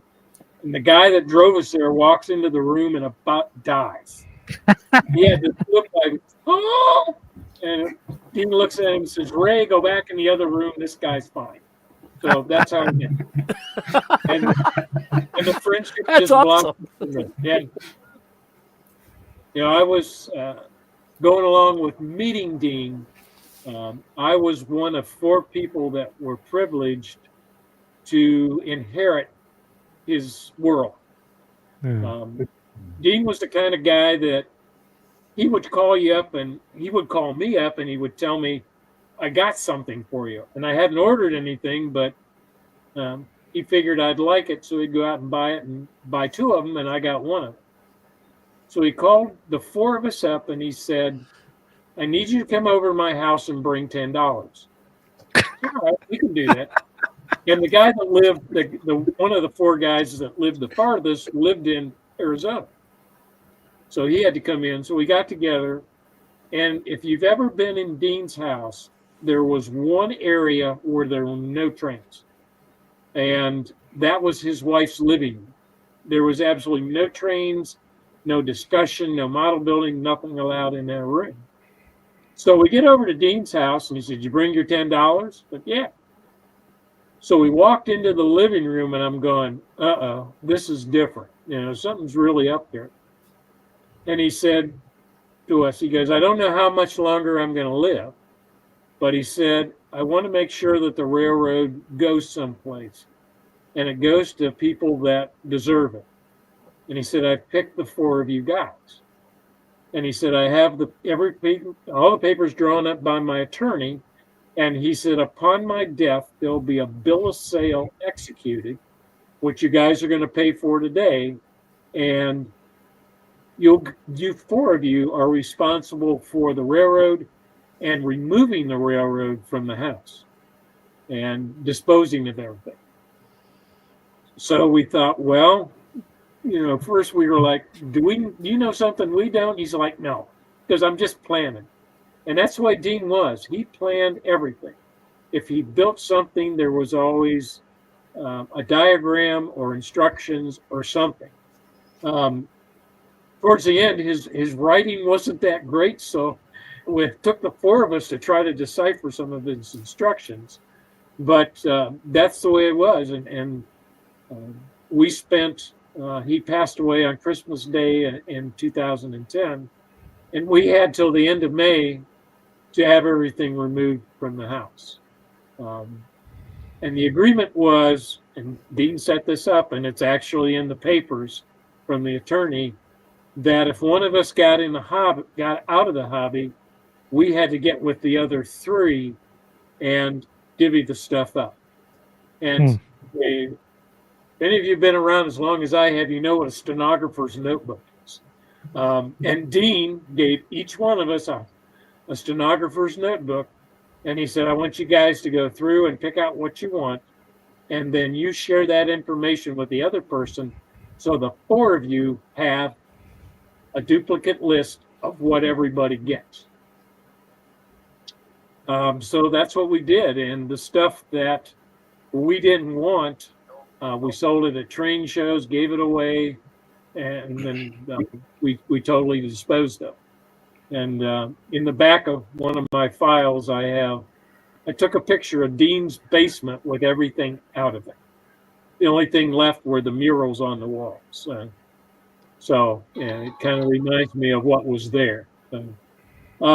So I'm the only one left in the hobby. Everybody else got out of it, and I'm out of room. I have to figure some way out to get more room, and I'm not going to do the basement thing. And I'm beyond putting an addition on the house. If the one thing I've told my wife, I said, if we hit the lottery, I said there's going to be a new building in the backyard, so we'll move out there. And I actually bought the vacant lot next to my house. So. See, the gears are in motion. Always thinking, Jim. Always thinking. That's good. That's smart. That'll be something else. And my wife keeps reminding me you have to play the lottery to win it. So, yeah, you're right. True, very true. So I asked about those stories because they're important. At home shops, when we undertake a project, it's really, really important that we keep, the designs and the project itself true to the intent of the road owner. With the Eagle River and Kankakee or the V&O, we've got folks that are still with us. And Jim, Dean Freitag passed away in 2010. Yes. And Home Shops has received, since we started, a lot of inquiries. When are you going to do a Davies steel mill project, and it wasn't until Jim was a customer of ours. He bought stuff from us, but he reached out and said, by the way, I have this connection to Davies Steel. And it's, right from the very beginning, Dean himself was bouncing ideas off of Jim. So he was involved with that whole thought process. And so as this car came about, some folks may recognize that Walters did a Davies Steel car that looks different from this one. It's a green car with orange hoods. And, there are other cars that were done, different car types, a gondola, that are just orange and red and yellow without the green on it.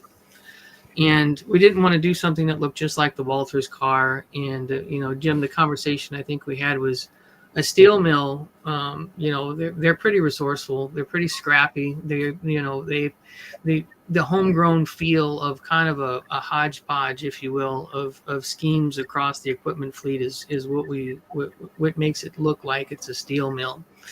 And this Davies car we did is, it's true to the color scheme, the colors that were involved, but it's intentionally different than the Walters car, and it may very well be different than the next car. But I don't know, Jim, any thoughts or any comments on the conversations we had about developing this car and how that would fit into? Are we getting a smile of approval from Dean right now? Oh, definitely. Now, Dean wanted to see the name carry on, and by doing this car, it hopefully will get out to the younger model railroaders of the history behind some of the things that have gone on in model railroading, and maybe pique their interest in doing some more industry, or even just having a car or two on the layout. And that's what Dean wanted. Dean wanted to share the hobby with everybody, and he really made an effort to do that. And to have the conversations you and I had about the car would have been what the prototype companies would have had about getting a car for them, what they wanted to look like, and that kind of stuff. So it was a fun discussion you and I had on the car, and it kind of makes you think, okay, what would this look like with Davies logo or Cardinal Systems logo and things like that on? And it just keeps the ball rolling on. So I can't wait to get them on my layout. The U.S. Post Office is holding them captive right now. They told me the delivery was going to be here today, and it's sitting 17 miles away in Akron at their post office. And if it's not here tomorrow, I'm going to go raid the Akron post office. So there you go. Yeah, we have a splinter group in our Steel Mill Modelers group that we call ourselves the Pirates. So I think the Pirates may go on a raiding party here to get our cars back. And when all that pirate stuff came about, Dean thought it was hilarious. There were some guys that were thinking, "Oh, you guys are children, you're not." And on one bus tour, when we started going, "Arr," Dean was up front of the bus going, "Arr." So we knew we were okay. So every once in a while, on a few of our layouts, there's a Jolly Roger flag flying on a blast.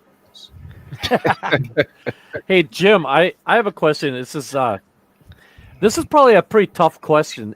With that whole story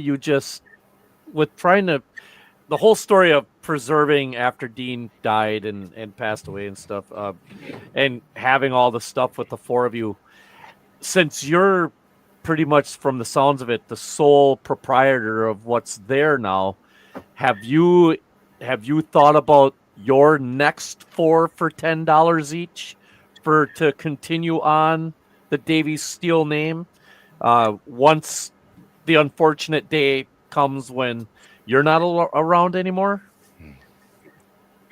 Yeah, I have. About let's see, 2018. I was a healthy guy, and just chugging along, not thinking much about anything else other than pretty much day to day. And I wound up dying twice, flatline and coming back, and that kind of spurred. Oh yeah, I'm very fortunate. I'm married to an emergency room nurse because it happened in her presence the one time, and then it happened in a hospital. But I now own a pacemaker, which is a great item to have because it gets you around security at ball games and concerts and things like that. One of the perks. One of the perks. But one of the things after that was like, I got to start looking into this like Dean did. So it just happens to be that my good friend here in town, who is a fellow model railroader, is also my insurance agent. And we've talked about making sure that our book collection and that gets to a library, and that what I'm going to do is with the other two guys, if something happens to me, they are the guys that are going to dispose of my stuff, and likewise with the two of them. If anything happens in our group, the other ones will take over. So we set that up already, and I think I'll charge them $20 rather than 10. Attaboy. That's a really good. That's a really good way of doing it. I mean, if you have a good core group of people that you trust, that I mean, you're not going to be around, right? I mean, like if something happened to me, I know of 4 people right off the top of my head right now that I absolutely trust to come into my basement and take care of what needs to be taken care of, so my wife doesn't have to deal with it. You know what I mean? So, yeah, that's a great plan. It was something probably all of us should think about. And that's one of the things we've had in our local division of the NMRA. We've had older people pass, and their families are going, "What the heck do we do with this stuff? I don't want it here anymore, but I don't know how they want to dispose of it." So, because of that, we kind of talked amongst ourselves, and we bring that up to our division guys every once in a while. A little pre-planning goes a long way, because it's enough to just have to have the funeral in that, but when you have to start disposing of a collection which you have no idea what it's worth, it's a good idea to have a plan, even a basic plan. So, So we do have a plan. That's good. Gotta have a plan. Yeah, both those guys are younger than me, so they're making their lists already. As the young guys do. Yeah. Yeah. Well, go ahead, Doug. Yeah, Andy, I wanted to jump in here real quick. As we listen to great stories and commentary this evening, and we think, and I can't believe this, but we think we're a week away from Thanksgiving. And so one of the things I was thinking about as I was listening to everybody this evening is we all have a lot to be thankful for. And I appreciate, Andy, what you and Mike do in bringing folks together, because basically what we're doing, a mentor of mine said years ago, to remember when you were a kid, you played the game Connect the Dots. And I remember saying, I said, "What are you talking about?" He said, "Just think about it." And so when I think about it, I think about all the dots that got connected tonight. We've learned a little bit about a lot of different things, running a gamut from how you can have foreign power on your railroad to succession planning and a lot of subjects in between. I thank Chris Palmieri for the opportunity for me to join him during the summer of 2023 to learn some new things. And, I think there's a lot of things that I know, and every day I find out how much there is to learn. I reached back to Brad and to Brady for what I was able to do and have the opportunity to operate on the original V&O and then the second iteration of that. So what I'm saying here, folks, is that cherish the opportunity to be part of this fellowship.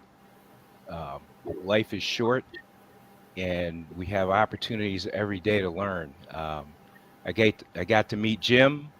I got to meet Danny, and it's interesting looking at the commentary from the folks, the second section gang here, as they talk about the fantastic weathering that Danny has done, talk about the great things with the V&O, folks making comments about Davies Steel. And so I think about all these things, and it all comes together, and it's basically, it's the big thing here is the sharing the information. And Andy and Mike, you give us a platform to be able to do that. And the more we do that, the more the information gets out.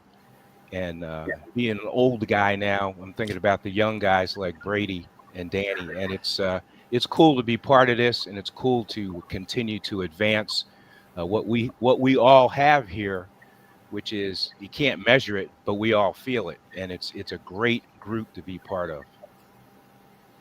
I always say I have three families in my life.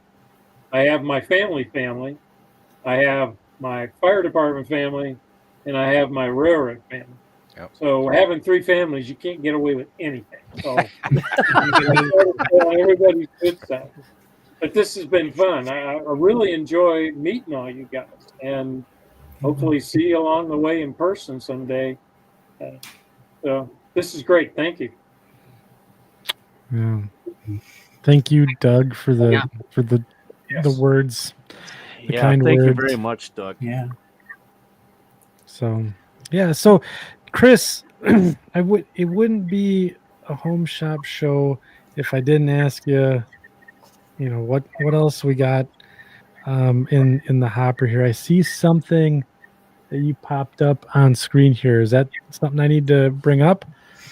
Well, I just figured, we won't make an announcement or anything. I'd like to think of it more as a teaser that's appropriate given the conversation tonight. So sure, go ahead and share. All right. We won't. All right, that's enough. We won't discuss I'm broke. what this model is or who's making it, but it is in production right now and will be part of an announcement on a show that I'm sure will be coming up maybe first quarter. But with that PDF document that Jim originally put me onto, that you shared, that was been asked about in the comments, that gave us the logo for the Cardinal System, and it gave us the font for the Cardinal System name there, which we recreated. And Jim, if I'm not mistaken, there's not a whole lot of rolling stock that was done with the Cardinal System logo on it. It was kind of left for future planning. Is that your take on it? Very little done with Cardinal Systems on it. So we of course, getting to know Jim, going down the rabbit hole of the Cardinal System, we decided to we've got to get a Southridge Lines car on the radar. And I don't know that we talked too much about the Southridge Lines tonight, but the Southridge Lines is Dean Freitag's freelance. His freelance common carrier railroad that fed the Davies Steel Mill, and that's a whole nother rabbit hole. And that document showed 5 member railroads. So we thought to honor all of them, what if we incorporated underneath the logo all 5 of the reporting marks, and paving the way for hopefully future projects. This is a Southridge Lines car, that block lettering. I see Ken McCory's name in the comments here, and I'm glad he's here. I got to visit his layout with Doug Watts, and there were some Southridge Lines cars on his layout, some green covered hoppers, but I was able to take photographs of them and use them as kind of a blueprint for this project, as far as the style of lettering and whatnot. And we thought, how cool would it be if we made the reporting marks of the particular railroad that this was on red, and the other ones are black. So this car is in the works, and hopefully will further this tradition of keeping Dean's vision alive, that the Cardinal System and Davies Steel and all the railroads that were in his network. Heck, it's been what, 14 years now since his passing, and the future is probably, Jim, would you say never been brighter for that concept being out and in people's fleets and on railroads and flying the flag? It's much brighter than what it was, and I really appreciate all the work that's been done to help with that brightness. And Dean does too. Dean watches over us. So when I was having a conversation with you guys the other day, I said, if Dean was alive now with 3D printing, there wasn't enough 3D printers in the world to make all the projects he'd have. So, it's great. Well, I just figured it was appropriate to share this today, given the importance of the conversation, or the relevance to Dean and Jim, and to Doug's comments about Thanksgiving and being thankful. I mean, this whole project. I mean, if you said, Chris Palmieri, will you in 5 years from now be sitting talking to the folks that I'm talking to today about this cool stuff, I would have never imagined it. And just an email from Jim, now all of a sudden I've got a lifeline to this past rabbit hole, and we can do some really, really cool things. So thank you, Jim. You're very welcome. And so this is in the works, and there's some other exciting road names that are part of this. And I know that well, you know what, I can't say anymore because somebody on the panel here might get really, really excited. So we'll save that for a future release and let everybody ponder that. But this is our first Cardinal System car, and hopefully it does well, and that sends the signal that maybe we can develop this even further, because I think it's really, really cool. And the more I go down the Dean Freitag rabbit hole, the more I encounter people who talk to him and got to know him. There's just so many amazing stories. Brad, I think you got to meet Dean, right? Yeah, I met Dean, I think, in the late 60s. My dad and I went up to Ashland to visit him, and he was a very, very gifted modeler, and that's what got me into steel mills, was seeing that. It was just amazing. He was a good host. His wife Ann, she was nice. And I always wondered, a little story about Dean, that he always talked loud. And my dad told me that he was a drill sergeant during the war. So anyone who knew Dean, he spoke very loud, and like what Jim said, you could still see that drill sergeant come out on him. But yeah, he was an interesting guy. Yeah, he was. If you search YouTube, YouTube and Davies Steel, there's interviews on several model road videos where you can see him talking about the railroad. So be sure and go down that rabbit hole as well, folks, if you're wanting to learn more about him. Yeah, for sure. Just a comment here for 187 HO scale steel mill modeling. Dean is the guy that lit the fire for modeling steel. Fascinating. And like I said, that book that he did on scratch building that Mike let me read on the way back from St. Louis. I didn't let you. You ripped it out of the back seat. I was looking for my beef jerky. I couldn't find it on the. Hey, look at this! And what's in this quick trip opened bag? It yet. Here he is, ripping through the page. I just whatever. Then we were almost in the ditch. Oh God. Anyhow, so, but I just want to jump in and I guess. Kick it over to Brady or Danny, Brad, or Jim. Any closing thoughts here tonight before we tie down for this evening? Since you all are our wonderful guests, anything?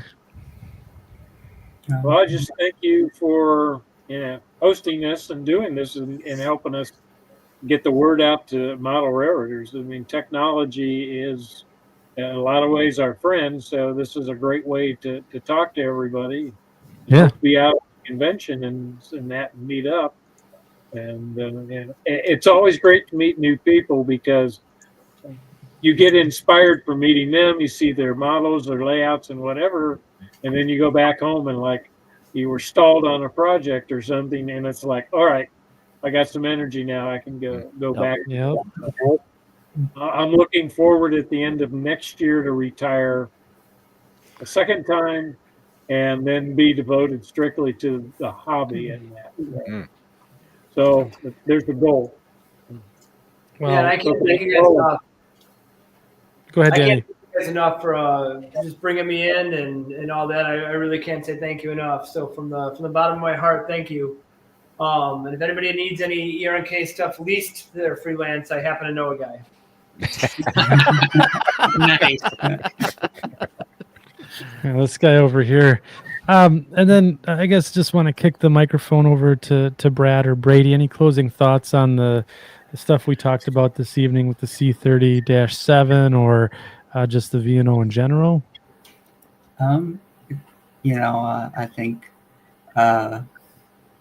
Doug, you put it really well. Just being, I'm very grateful to be on here and just and Jim, and Danny, just sort of absorbing all of this, all these different techniques and just all these stories.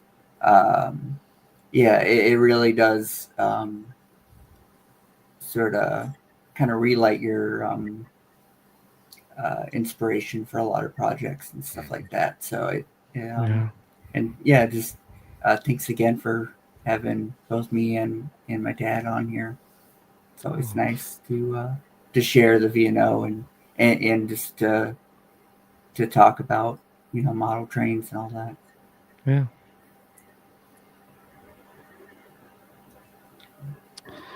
That sounds good. So, just again, the pleasure's all ours, Brady, especially on this side, especially with keeping the memory of the V&O alive. And Doug, Chris, any closing thoughts here this evening? I know, Doug, you shared some stuff, but I'm always willing to hear more of what you have to say. So, I appreciate that, but closing thoughts would be. Let's keep having fun, and I'll leave it at that. Sounds good. Chris? Thank you. Not just to you guys and to the guests, but to the folks that are ordering. This is not the day job home shops. This is a very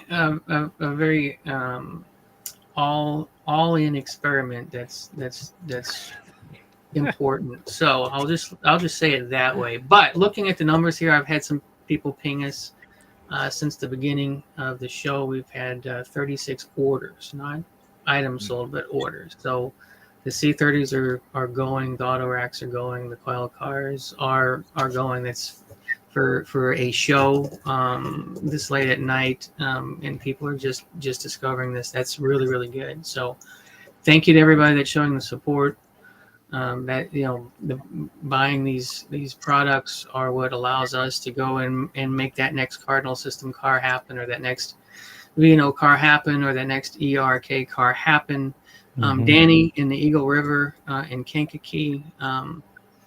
Some folks who have been following us for a while may have noticed a shift in our offerings. The first few offerings were all relatively new folks to the scene, because I thought they were really, really cool.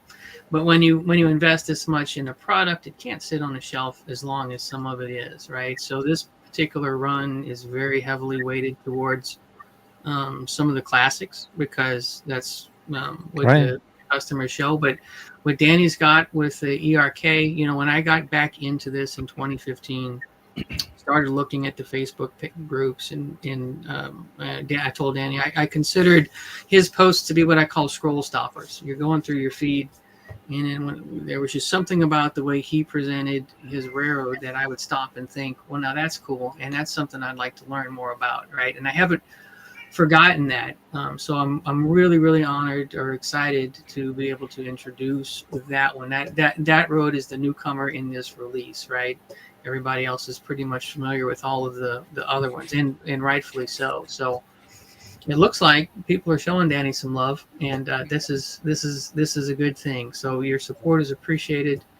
You know, these coil cars, they belong together. You know, if you ever see a cut of coil cars in a train or a unit train of them, you've got the NS ones and the CSX ones and the IHB ones running next to each other. So if you're inclined to get the Ohio Southern and the V&O one, or the, you know, from a store if you can find them, or the Allegheny Midland and the Davies Steel because you know them, get the Eagle River car with it too. And the whole complement, the whole suite of these cars just look awesome together, you know. So it's very, very important because we want to keep introducing new stuff out there, and to see this one moving along with the big guys, that's big. That's a big deal. So thank you to everybody that's buying. Thank you to everybody that's giving us a platform to talk. Thank you to all the road owners who play ball. You know, it's so much fun to interact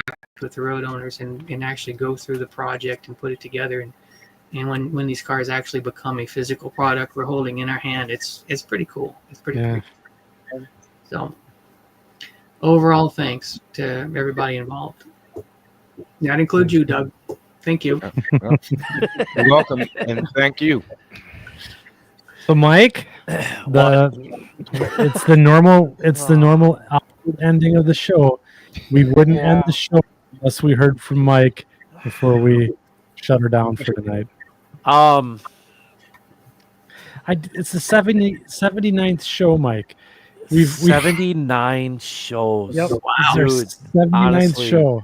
79 shows. Well, on that note, I want to thank the entire section crew for putting up with us for 79 shows.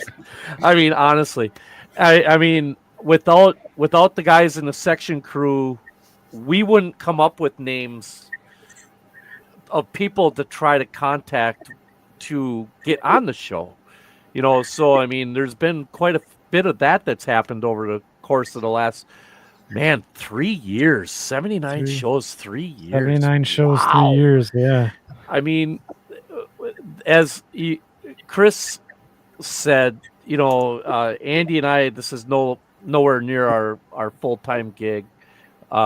This is a grand experiment, and you know, to go from the 5-month-long conversation of whether or not we should do this or not to actually being 79 shows in, it makes me feel very, very thankful for everybody that participates and stuff like that. I want to really thank Andy for being my partner in crime in this whole mess. There's a lot of times when we are 11th hour figuring things out, and those are the days when it's awesome. Those are the greatest shows ever. This is a smooth sailing ship. Doing. Do not listen to that man. Do not listen to him. This is a well-oiled machine. Oh yeah. It's just missing about 25 of the teeth that it's got supposed to have. Yeah, the cogs and they're missing. Honestly, like tonight, you know, we've heard a lot of stories and we've learned a lot of things. And if there's one thing that Andy and I always wanted to do, is the reason we started this is to try to give back, right? And giving back means getting the stories out and being able to, like you said, Doug, connect the dots. You know, it's one little line connects to another one.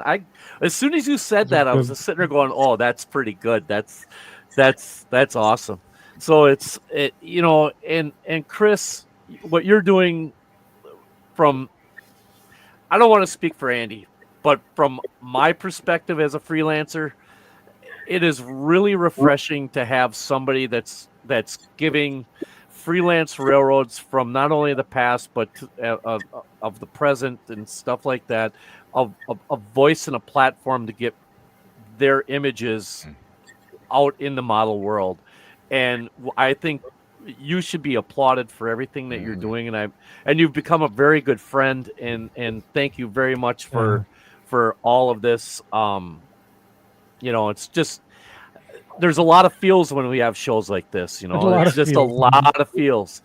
And Brad and Brady, Brad, without your dad and your grandpa Brady, I might never have even gotten into freelance modeling. The V&O is, I don't know if anybody that's ever done a freelance railroad who's not mentioned the V&O at one point in time in their conversation, and Danny and Jim, first time meeting the both of you, just absolutely top-notch guys, as far as I can tell. No reason not to think I want to be at both of your houses. I just want to figure out. Danny doesn't live far away. Yeah, I know, right? Well, we could go there after Train Fest. Are you going to Train Fest, Danny? I don't know yet. The wife's got a honey-do list, and it's about this long. Yeah, but is Danny going? Are you going to Train I Fest? am not. I have swim school for my kids, so I'm not. I went last year, and I'll probably go next year. So I'll have to take it. Yeah, we're gonna have to figure that all out. But I mean, that Jim, I'm gonna come over to your house and just poke up like one little spot and get right into that other room, and I'm just gonna stick a piece of track. I'm just gonna stick a piece of track just enough so she sees it into the other room and this see is what why we happens. don't get invited anywhere, man. I know. But honestly, guys, thank you for amazing night. Thank you very much. Andy, what do you got?